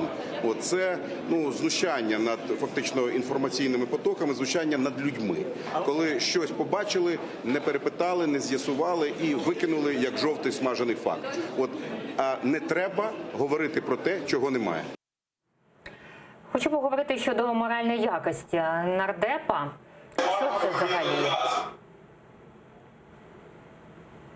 В чому питання? Моральна якість депутата 9-го скликання, як ви оцінюєте? Це «Слуга народу», це депутати, які ми платимо гроші, депутати, і крім цього, це очільник закордонних справ, комітету закордонних справ Верховної Ради. Кримінального тут нічого немає. Я про не криміналі, я про моральну якість. З морального погляду це некрасиво, це, звісно, виглядає дуже аморально для певних соціальних груп. Хтось скаже, наприклад, особливо ліберальні налаштовані люди скажуть, нічого такого тут немає. В ліберальному світі це в цьому навіть насправді сама моральність такого зараз ставиться під сумнів. Для мене особисто це не дуже красиво було. Зрозуміло. Пані Лариса, як ви ставитеся щодо цього? Я от не впевнена, що тут немає кримінального, тому що, дивіться, в нас же не легалізована проституція. Вона є, звісно, це вже більше не карний злочин, але це адміністративний злочин. І в даному випадку пан депутат, як він пояснює, щоб щось таке довести журналістам, спонукає до певного злочину людину. Це торгівля людьми. Він, розумієте, він же ж не подав документ, він же не є борцем за легалізацію проституції. Він фактично приймає участь в спонуканні до певного аморального, а можливо адміністративного порушення людину. Він переписується, і коли мова, це ж така провокація насправді, коли мова йде про гроші. Скільки років було цій дівчині? Він ще в курсі, що він зараз. Тобто це не дуже. Я вважаю... Це вже не перший такий приклад. Був Ківа. Сьогодні Яременка. Розумієте, Ківа, там не було факту оборудки, купівлі людини за $100. Ми говоримо про те, що проституція в Україні не є легалізованою. Що за проституцію досі, або особливо за сутенерство, це є злочин. Тобто і зараз пан депутат, щоб, як він каже, показати аморальність журналістів, здійснює вчинок, який дуже сумнівний не тільки з точки зору моралі і етики, але й з точки зору законодавства. І це велика проблема, що ми вже давно не бачимо берегів. З іншого боку, ми бачимо, що Яременко виправдовується. Наскільки йому можна вірити? А навіщо йому вірити? Слухайте, навіть його виправдання говорить про те, що він не дуже розуміється ані в моралі, ані в етиці, ані в законодавстві. Як гадаєте, до чого можуть призвести? Це вже не перший випадок такий в Верховній Раді. Перший був ОПЖТ, ось «Опозиційна платформа за життя», сьогодні «Слуга народу». Що вони там роблять? Дивіться, жінка, проститутка – це вербовка. От в цьому небезпека. Оце велика небезпека, коли ми бачимо такі сумнівні речі, навколо яких, і навіть до яких має дотичність людина, яка знає державні секрети, яка впливає і формує політику, зовнішню політику країни в умовах війни. Як ми можемо тепер відноситися до, наприклад, якихось висловлювань пана Яременка? Чи це він говорить? Тобто оце велика проблема, тому що насправді є питання тут ще й безпеки. Лариса Волошина, журналіст, і Ілля Куса, експерт аналітичного центру Українського інституту майбутнього. Дякуємо вам, що були з нами. А далі ефір телеканалу АТR продовжить «Заман», і ми з вами зустрінемося через 20 хвилин. Не перемикайтесь, будьте з нами.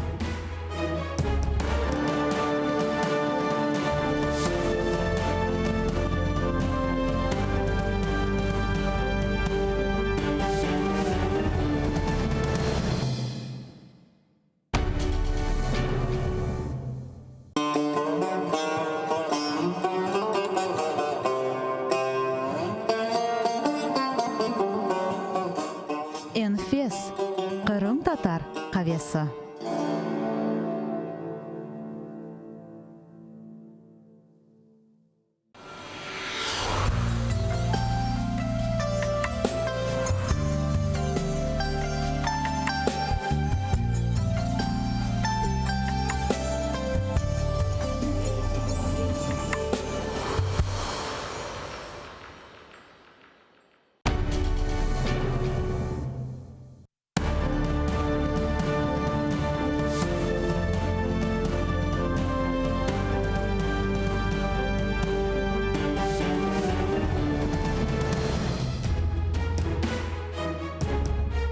АТР yayını devam etti. Men Elvina Silbulaeva en aktual meselelerine ve bizim milletimiz için mühim vakalar hakkında söz yükselteceğim. Зеленский Qrim ve Donbass'ni nasıl qaytaracağını aytib berdi. Prezidentning nasıl yangi plani bor. Cho'mg'ar ve Kalanchak kirish-chiqish nuqtalarining qurilmasi yakunlanmoqda. Obodonlashtiruvning taqdim vaqti e'lon etildi.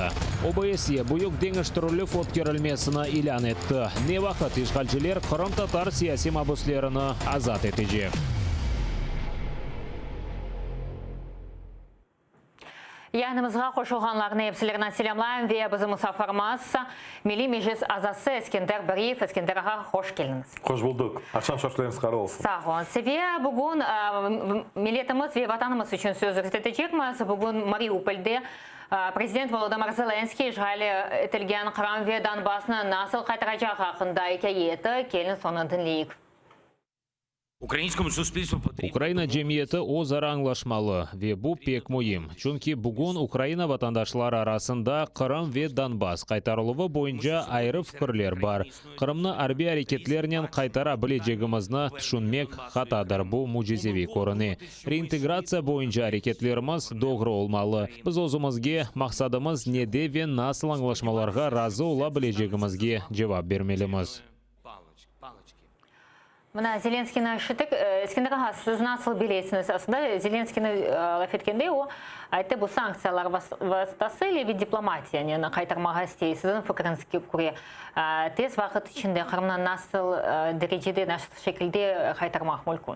Evet, hem Prezident Zelenskiy hem Prezident Poroshenko söylegenler Qrim qaytmaq mümkün tek sanksiyalarla ve tek diplomatik. Çünkü Arbi'nin bu hin olacak. Çünkü Qrim bu adı Qrim. Qrim bu anda Arbi'nin almağa Qrim bu pek şey olmaz. Bu kıyınlık olacak bu birinci taraftan. İkinci taraftan anda Qrim'da bizim halkımız yaşay. Onun için biz deyimiz silahsız olsun. Qrim qaytarmaya gerek.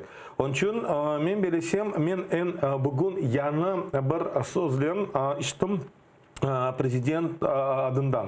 O biz aytgan edik deokkupatsiya ve reintegratsiya Avtonomной Республики Крым ve Donbass. O bugün söyledi безопасная реинтеграция. Biraz başkaca söyledi ama men bilesem bunda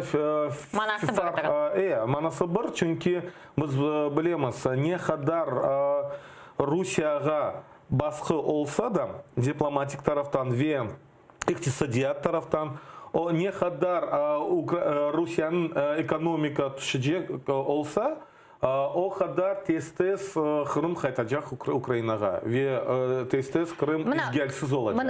Соңки вақытларда асында бүгін екінші күн Донбастаки Золотой көнде селянын Украина селясы қайтарылмасы ақында болі анлашманы еріне кетірелер. Біз көреміз ке Донбасс ве Луганскға чоқча диқатарыла бұл девлет тарафындан. Ама Қырым меселесі бір арта қайта.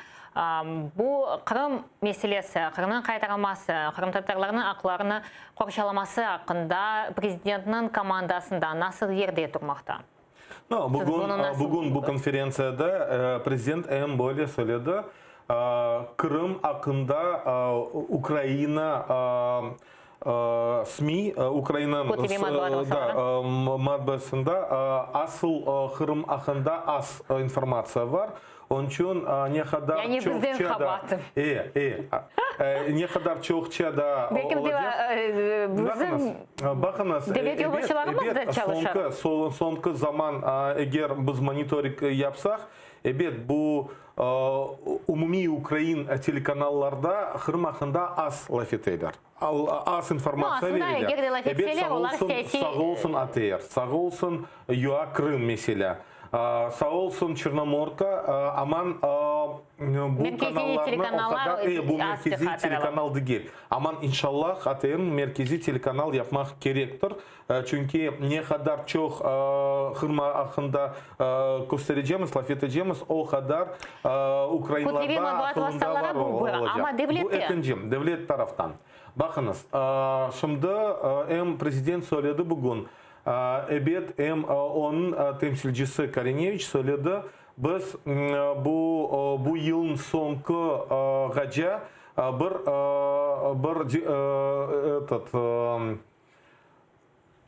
япадямыз стратегия япадямыз. И речь была о том, что будет подготовлена стратегия именно реинтеграции Крыма. Я думаю о том, что действительно будут попытки проводиться, но стратегия за такой короткий срок не пишется, не готовится. И с другой стороны, есть разработки стратегии Украины под оккупацией и реинтеграцией оккупированного Крыма и Донбасса еще с 2015 года, где непосредственно принимал участие я тогда в этой экспертной группе. Поэтому, когда мы сейчас говорим обо всех этих процессах, мы должны помнить об одном. Первая основная проблема, что Крым на самом деле не присутствует ни в каком переговорной платформе.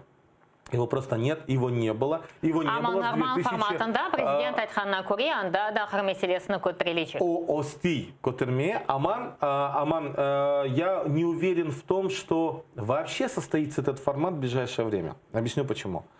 Российская Федерация со своей стороны пытается заигрывать в этом процессе.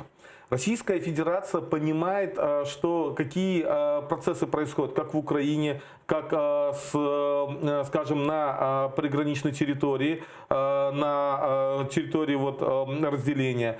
И как раз таки Российская Федерация будет искать любой повод для того, чтобы обвинить Украину в невыполнении Минских соглашений, для того, чтобы, опять же, дальше продлевать этот срок, но с другой стороны давить на Запад об отмене санкций. Вот суть в чем основная. Вақа мәселелерде не olacak? Мына ишғал етілген Қырымнен бағылы сынарында Украина инфраструктура назирі Владислав Кырыкле Чонғарвер Каланчақ кіріш-чықыш ноқталарында тамирішлері екінленген ақындай. Икеєті келін соны дінлік. Хочу нагадати, що насправді шуны хатırlatmak isteyim ki Украина бірдемлігі аққанда сөз жүрсетілгенде соңғы вақытлары Қырым аққында пек аз айтыла. Қырым бұл Украина. 2017 сенесінден башлап сыңырда кейфиетлі режим ве сервис зоналары құрылмасы аққында айтыла. Ама кәғіттан ғайры иш кетмеді. 2 ай ішінде біз оны құрдық. Ноябрьнің 15-інде президентте Чоңғар ве Каланча кіріш-чықыш ноқталарını açmaға имканы olacak. Ишғал етілген Қырымдан келгенлер андaki сервис зоналарынан қолланып, Украина олар аққанда қайғырғаныны дуяжақ. Бұл біз оларны ұнытмағанымыз ве оларынан оғырашқанымыздан бір ишаретідір.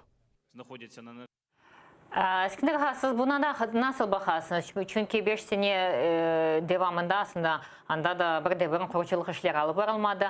Яна акимиет келді, мұна ноябрның 15-інде енді тақдим olacak bu әмді президентінің бекірейлері. Бұл яқшып тараф еді жоқ му? Ну, бірінші тарафтан бұл яқшы тараф, чүнки бұл сыныр ақында чоқ лаф еткен едік, 5 ел девамында лаф еткен едік, аман бірші yapmadılar. Эбет bu Ukrayna'nın бюджетінде көстерген еділер 2018 senede 106 milyon bu sınırlarını biraz tamırlap, yerine getirmek için. Aman yapmadılar. Çünkü bu bir prosedür tapmadılar ve çok problemler çıktı. Aman kimse bir şey yapmadı.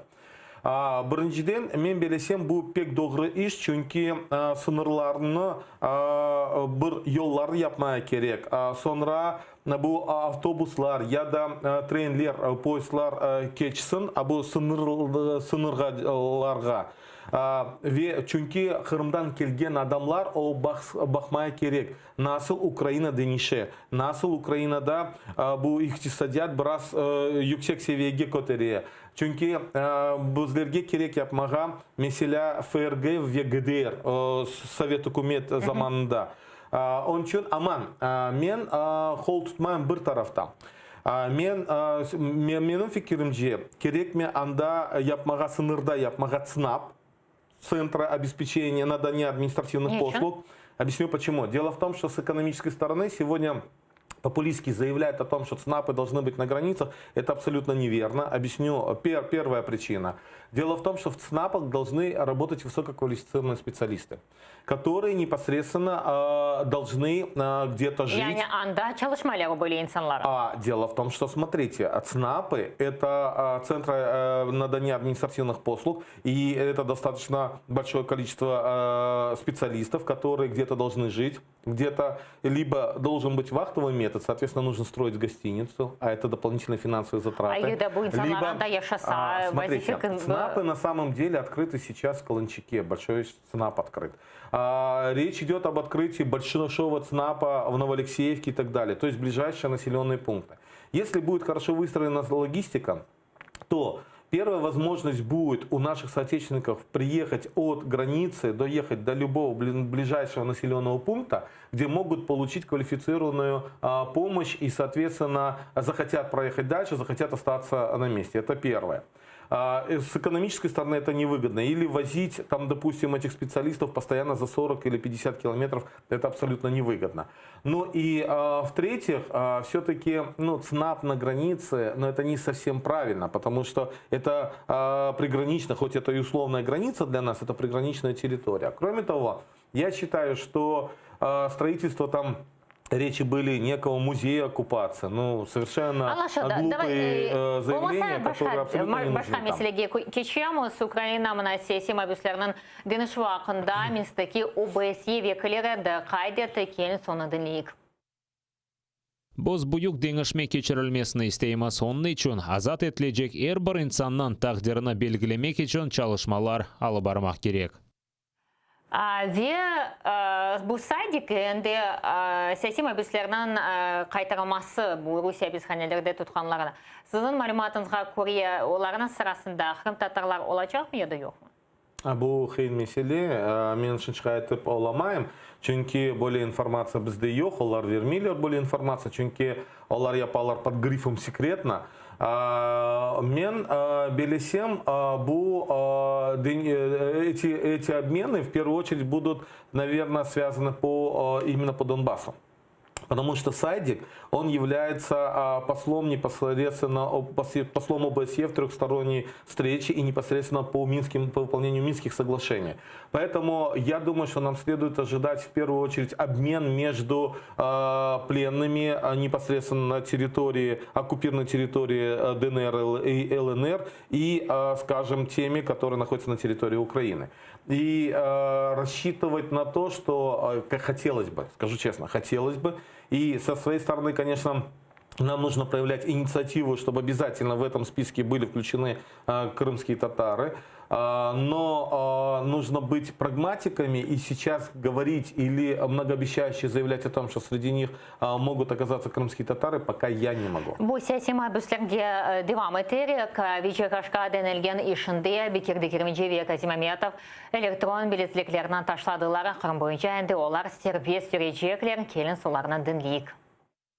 O kararımızı belli de biliyor Cerrahman'ın. Uzama kime çok kulak asmadık. Onun için bu meseleleri olacak, öyle de oldu işte. Elden üzerinde mahkemelere varacak. Bu cevabımız bırakmayacak. Meclis toplaşımına varacak. Onlara el tutacak. Elimizdeki gelse yardım edecek milletimize. Bizim bir meclisimiz var. Bir dilimiz var. Başka bir şeyimiz yok. Onlara yardım edecek. Kırışacak. O kadarlık şey. 5 yıldan beri onların kararları bize bildi. Ne kadar biz daha plak vermesek onlar o işlerini yapaylar. Onun için öyle bir yaxşılık şey beklemedik var biletse de. Çaresi oldu o kadar tırışacağımız, bir şeyler yapmaya boşa durmayacağımız. Mahkemeler var bize. Bu bizim mahkemenin bu iş bitmiyor bizim. Daha ondan ne kadar bağlarımız oldu. Hepsine katmayacağımız, yardım edeceğimiz şerimiz olduğu kadar. Мына bizim Kazim Ametov hem de Bekirdi Kirmici Kırım'da olup hem de diğer siyasi mahbuslarga kol tutacaklar hem de mahkemelerге barıp da anda iştirak edecekler.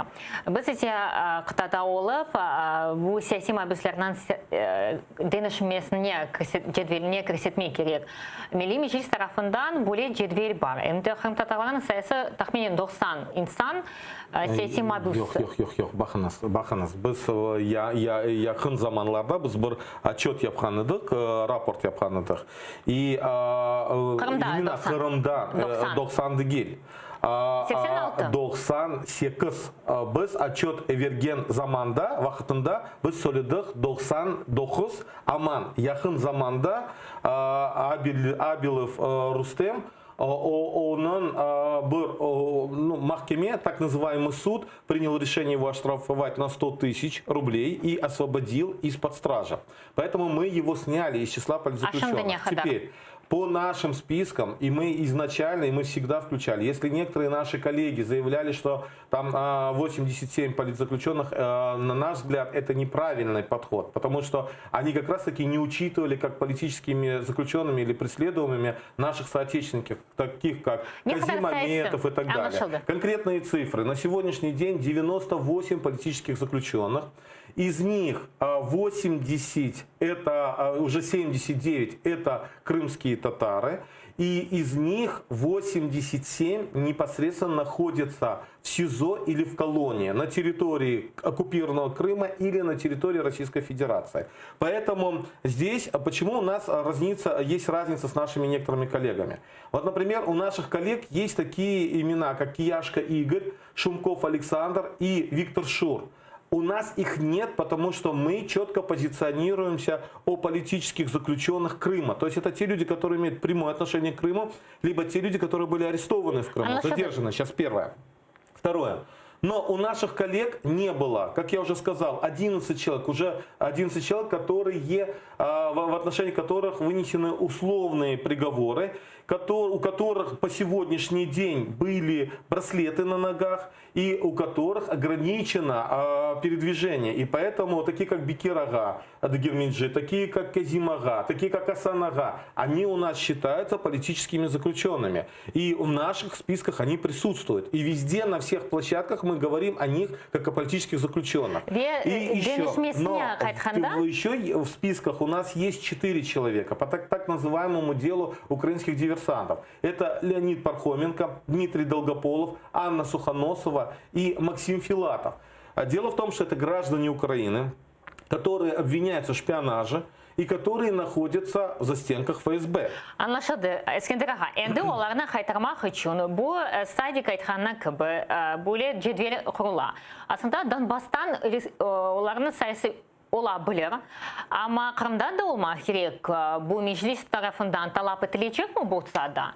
Я да оле бахармас, утрармас, не бахар Зеленский. Не, бахармас утрамас керек ми, что были... Я да Зеленский'nin жетвели Biz бар divanda mı? oturmayımız, biz bütün Men bunu yerlerde aytmadım. böyle problemlerini çıkaramız. Yakın zamanlarda biz çıkardık bu. Zelenskiy'e cetvel berildi mi Meclis tarafından? No, evet, bizim no, meclis tarafından, bu bir taraftan, ikinci taraftan bizde var Krım Tatar ресурс меркези, ya da Malik меркези. Это правозащитная организация, которая занимается правозащитной деятельностью. И, конечно же, и, соответственно, конечно же, готовятся списки. Процесс активно, только впервые, буквально на днях начались заявления о том, что готовится обмен. Это буквально произошло вчера, сегодня. Российская сторона сегодня подтвердила этот процесс. Понятно, что мы можем обращаться только к уполномоченному Верховной Рады, к Людмиле Денисовой, потому что она задействована в этом процессе, и ее весь офис. И с другой стороны, мы можем обращаться непосредственно к президенту, который, соответственно, и участвует в формировании повестки дня, и в том числе в формировании и списков и так далее. Поэтому мы со своей стороны, конечно же, реагируем на эти процессы. Мы совсем недавно, вот буквально еще неделя не прошла, как провели четкий отчет за 9 месяцев. Мы четко позиционировали тех политзаключенных, которых мы считаем политзаключенными, и, соответственно, мы все эти списки будем передавать. Другой вопрос. Здесь нам нужно еще поработать с нашими соотечественниками, которые находятся дома, да? Вот, хотя у них условные сроки, такие как Бекирага, Кезимага. Ведь на самом деле сам процесс просто еще обмена и их переправления сюда, на территорию Украины, материковой, может быть не совсем удобен для их семей. Это нам нужно вести еще с ними переговоры для того, чтобы знать, как нам формулировать нашу позицию в этом вопросе. Веда Бармиселеге Кечем сынырчыларына незареті азақ денізде Русия сынырчылары Украина балықшыларына незарет етейлер. Сынырчыларының малюматына көре бурид, гемычы ве балықшыларына сық кечірелер келін соларына дінік. Щодо останнього повідомлення, яке ми фіксували, нам не було відомо про цю перевірку, однак своїми силами ми намагалися розібратися в цій ситуації. Така перевірка все ж таки здійснювалася ближче до Керченської протоки. Вони перевіряють документи, законність знаходження в Азовському морі. Це свого роду як і з рибалками, так і з суднами, які перевозять вантажі. Це фактично є такий тиск на Україну, які відбуваються з боку Росії. Мына біз көреміз азақ денізде, де Русия незареті более біздің клерімізді более... Баханас, не себе тему лишила. Да, откуда это все происходит?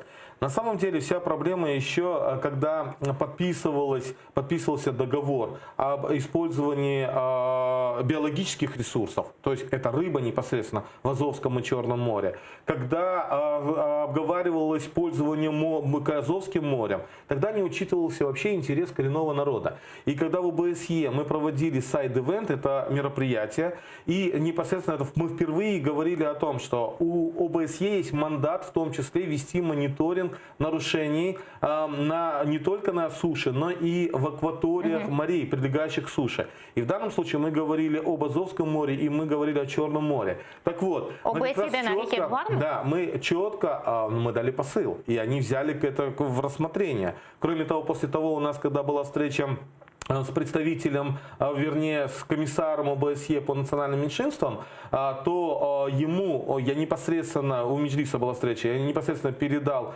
все эти данные, свое выступление в ОБСЕ, где четко обоснованы нарушения прав коренного крымско-татарского народа, где все эти действия, как добыча полезных ископаемых, минеральных ресурсов, биологических ресурсов, производятся без согласования с коренным народом, то есть с его представительным органом Меджлисом крымско-татарского народа.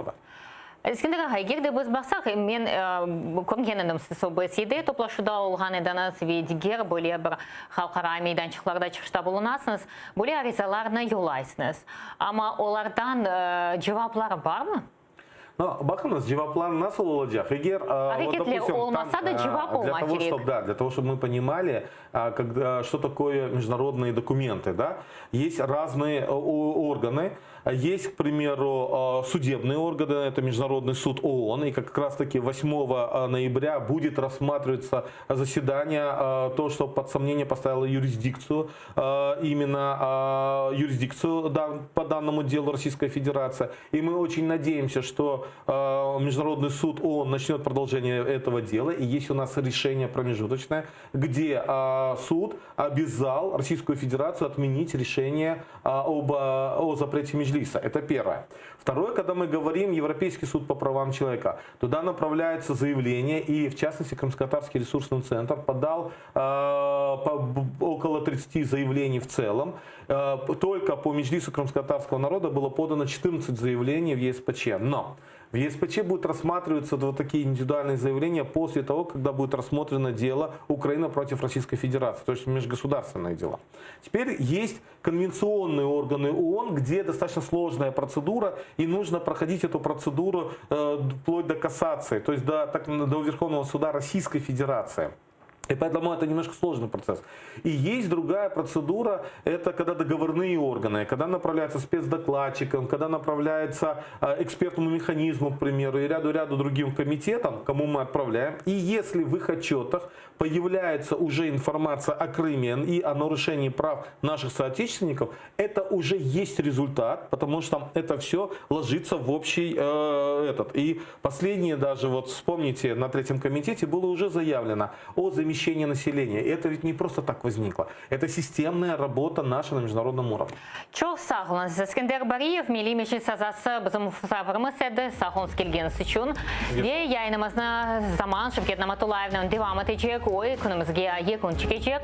Men ise 20 dakikadan sonra bu studiyada sizlerden karşılamağa hazırım. Bizle olunuz.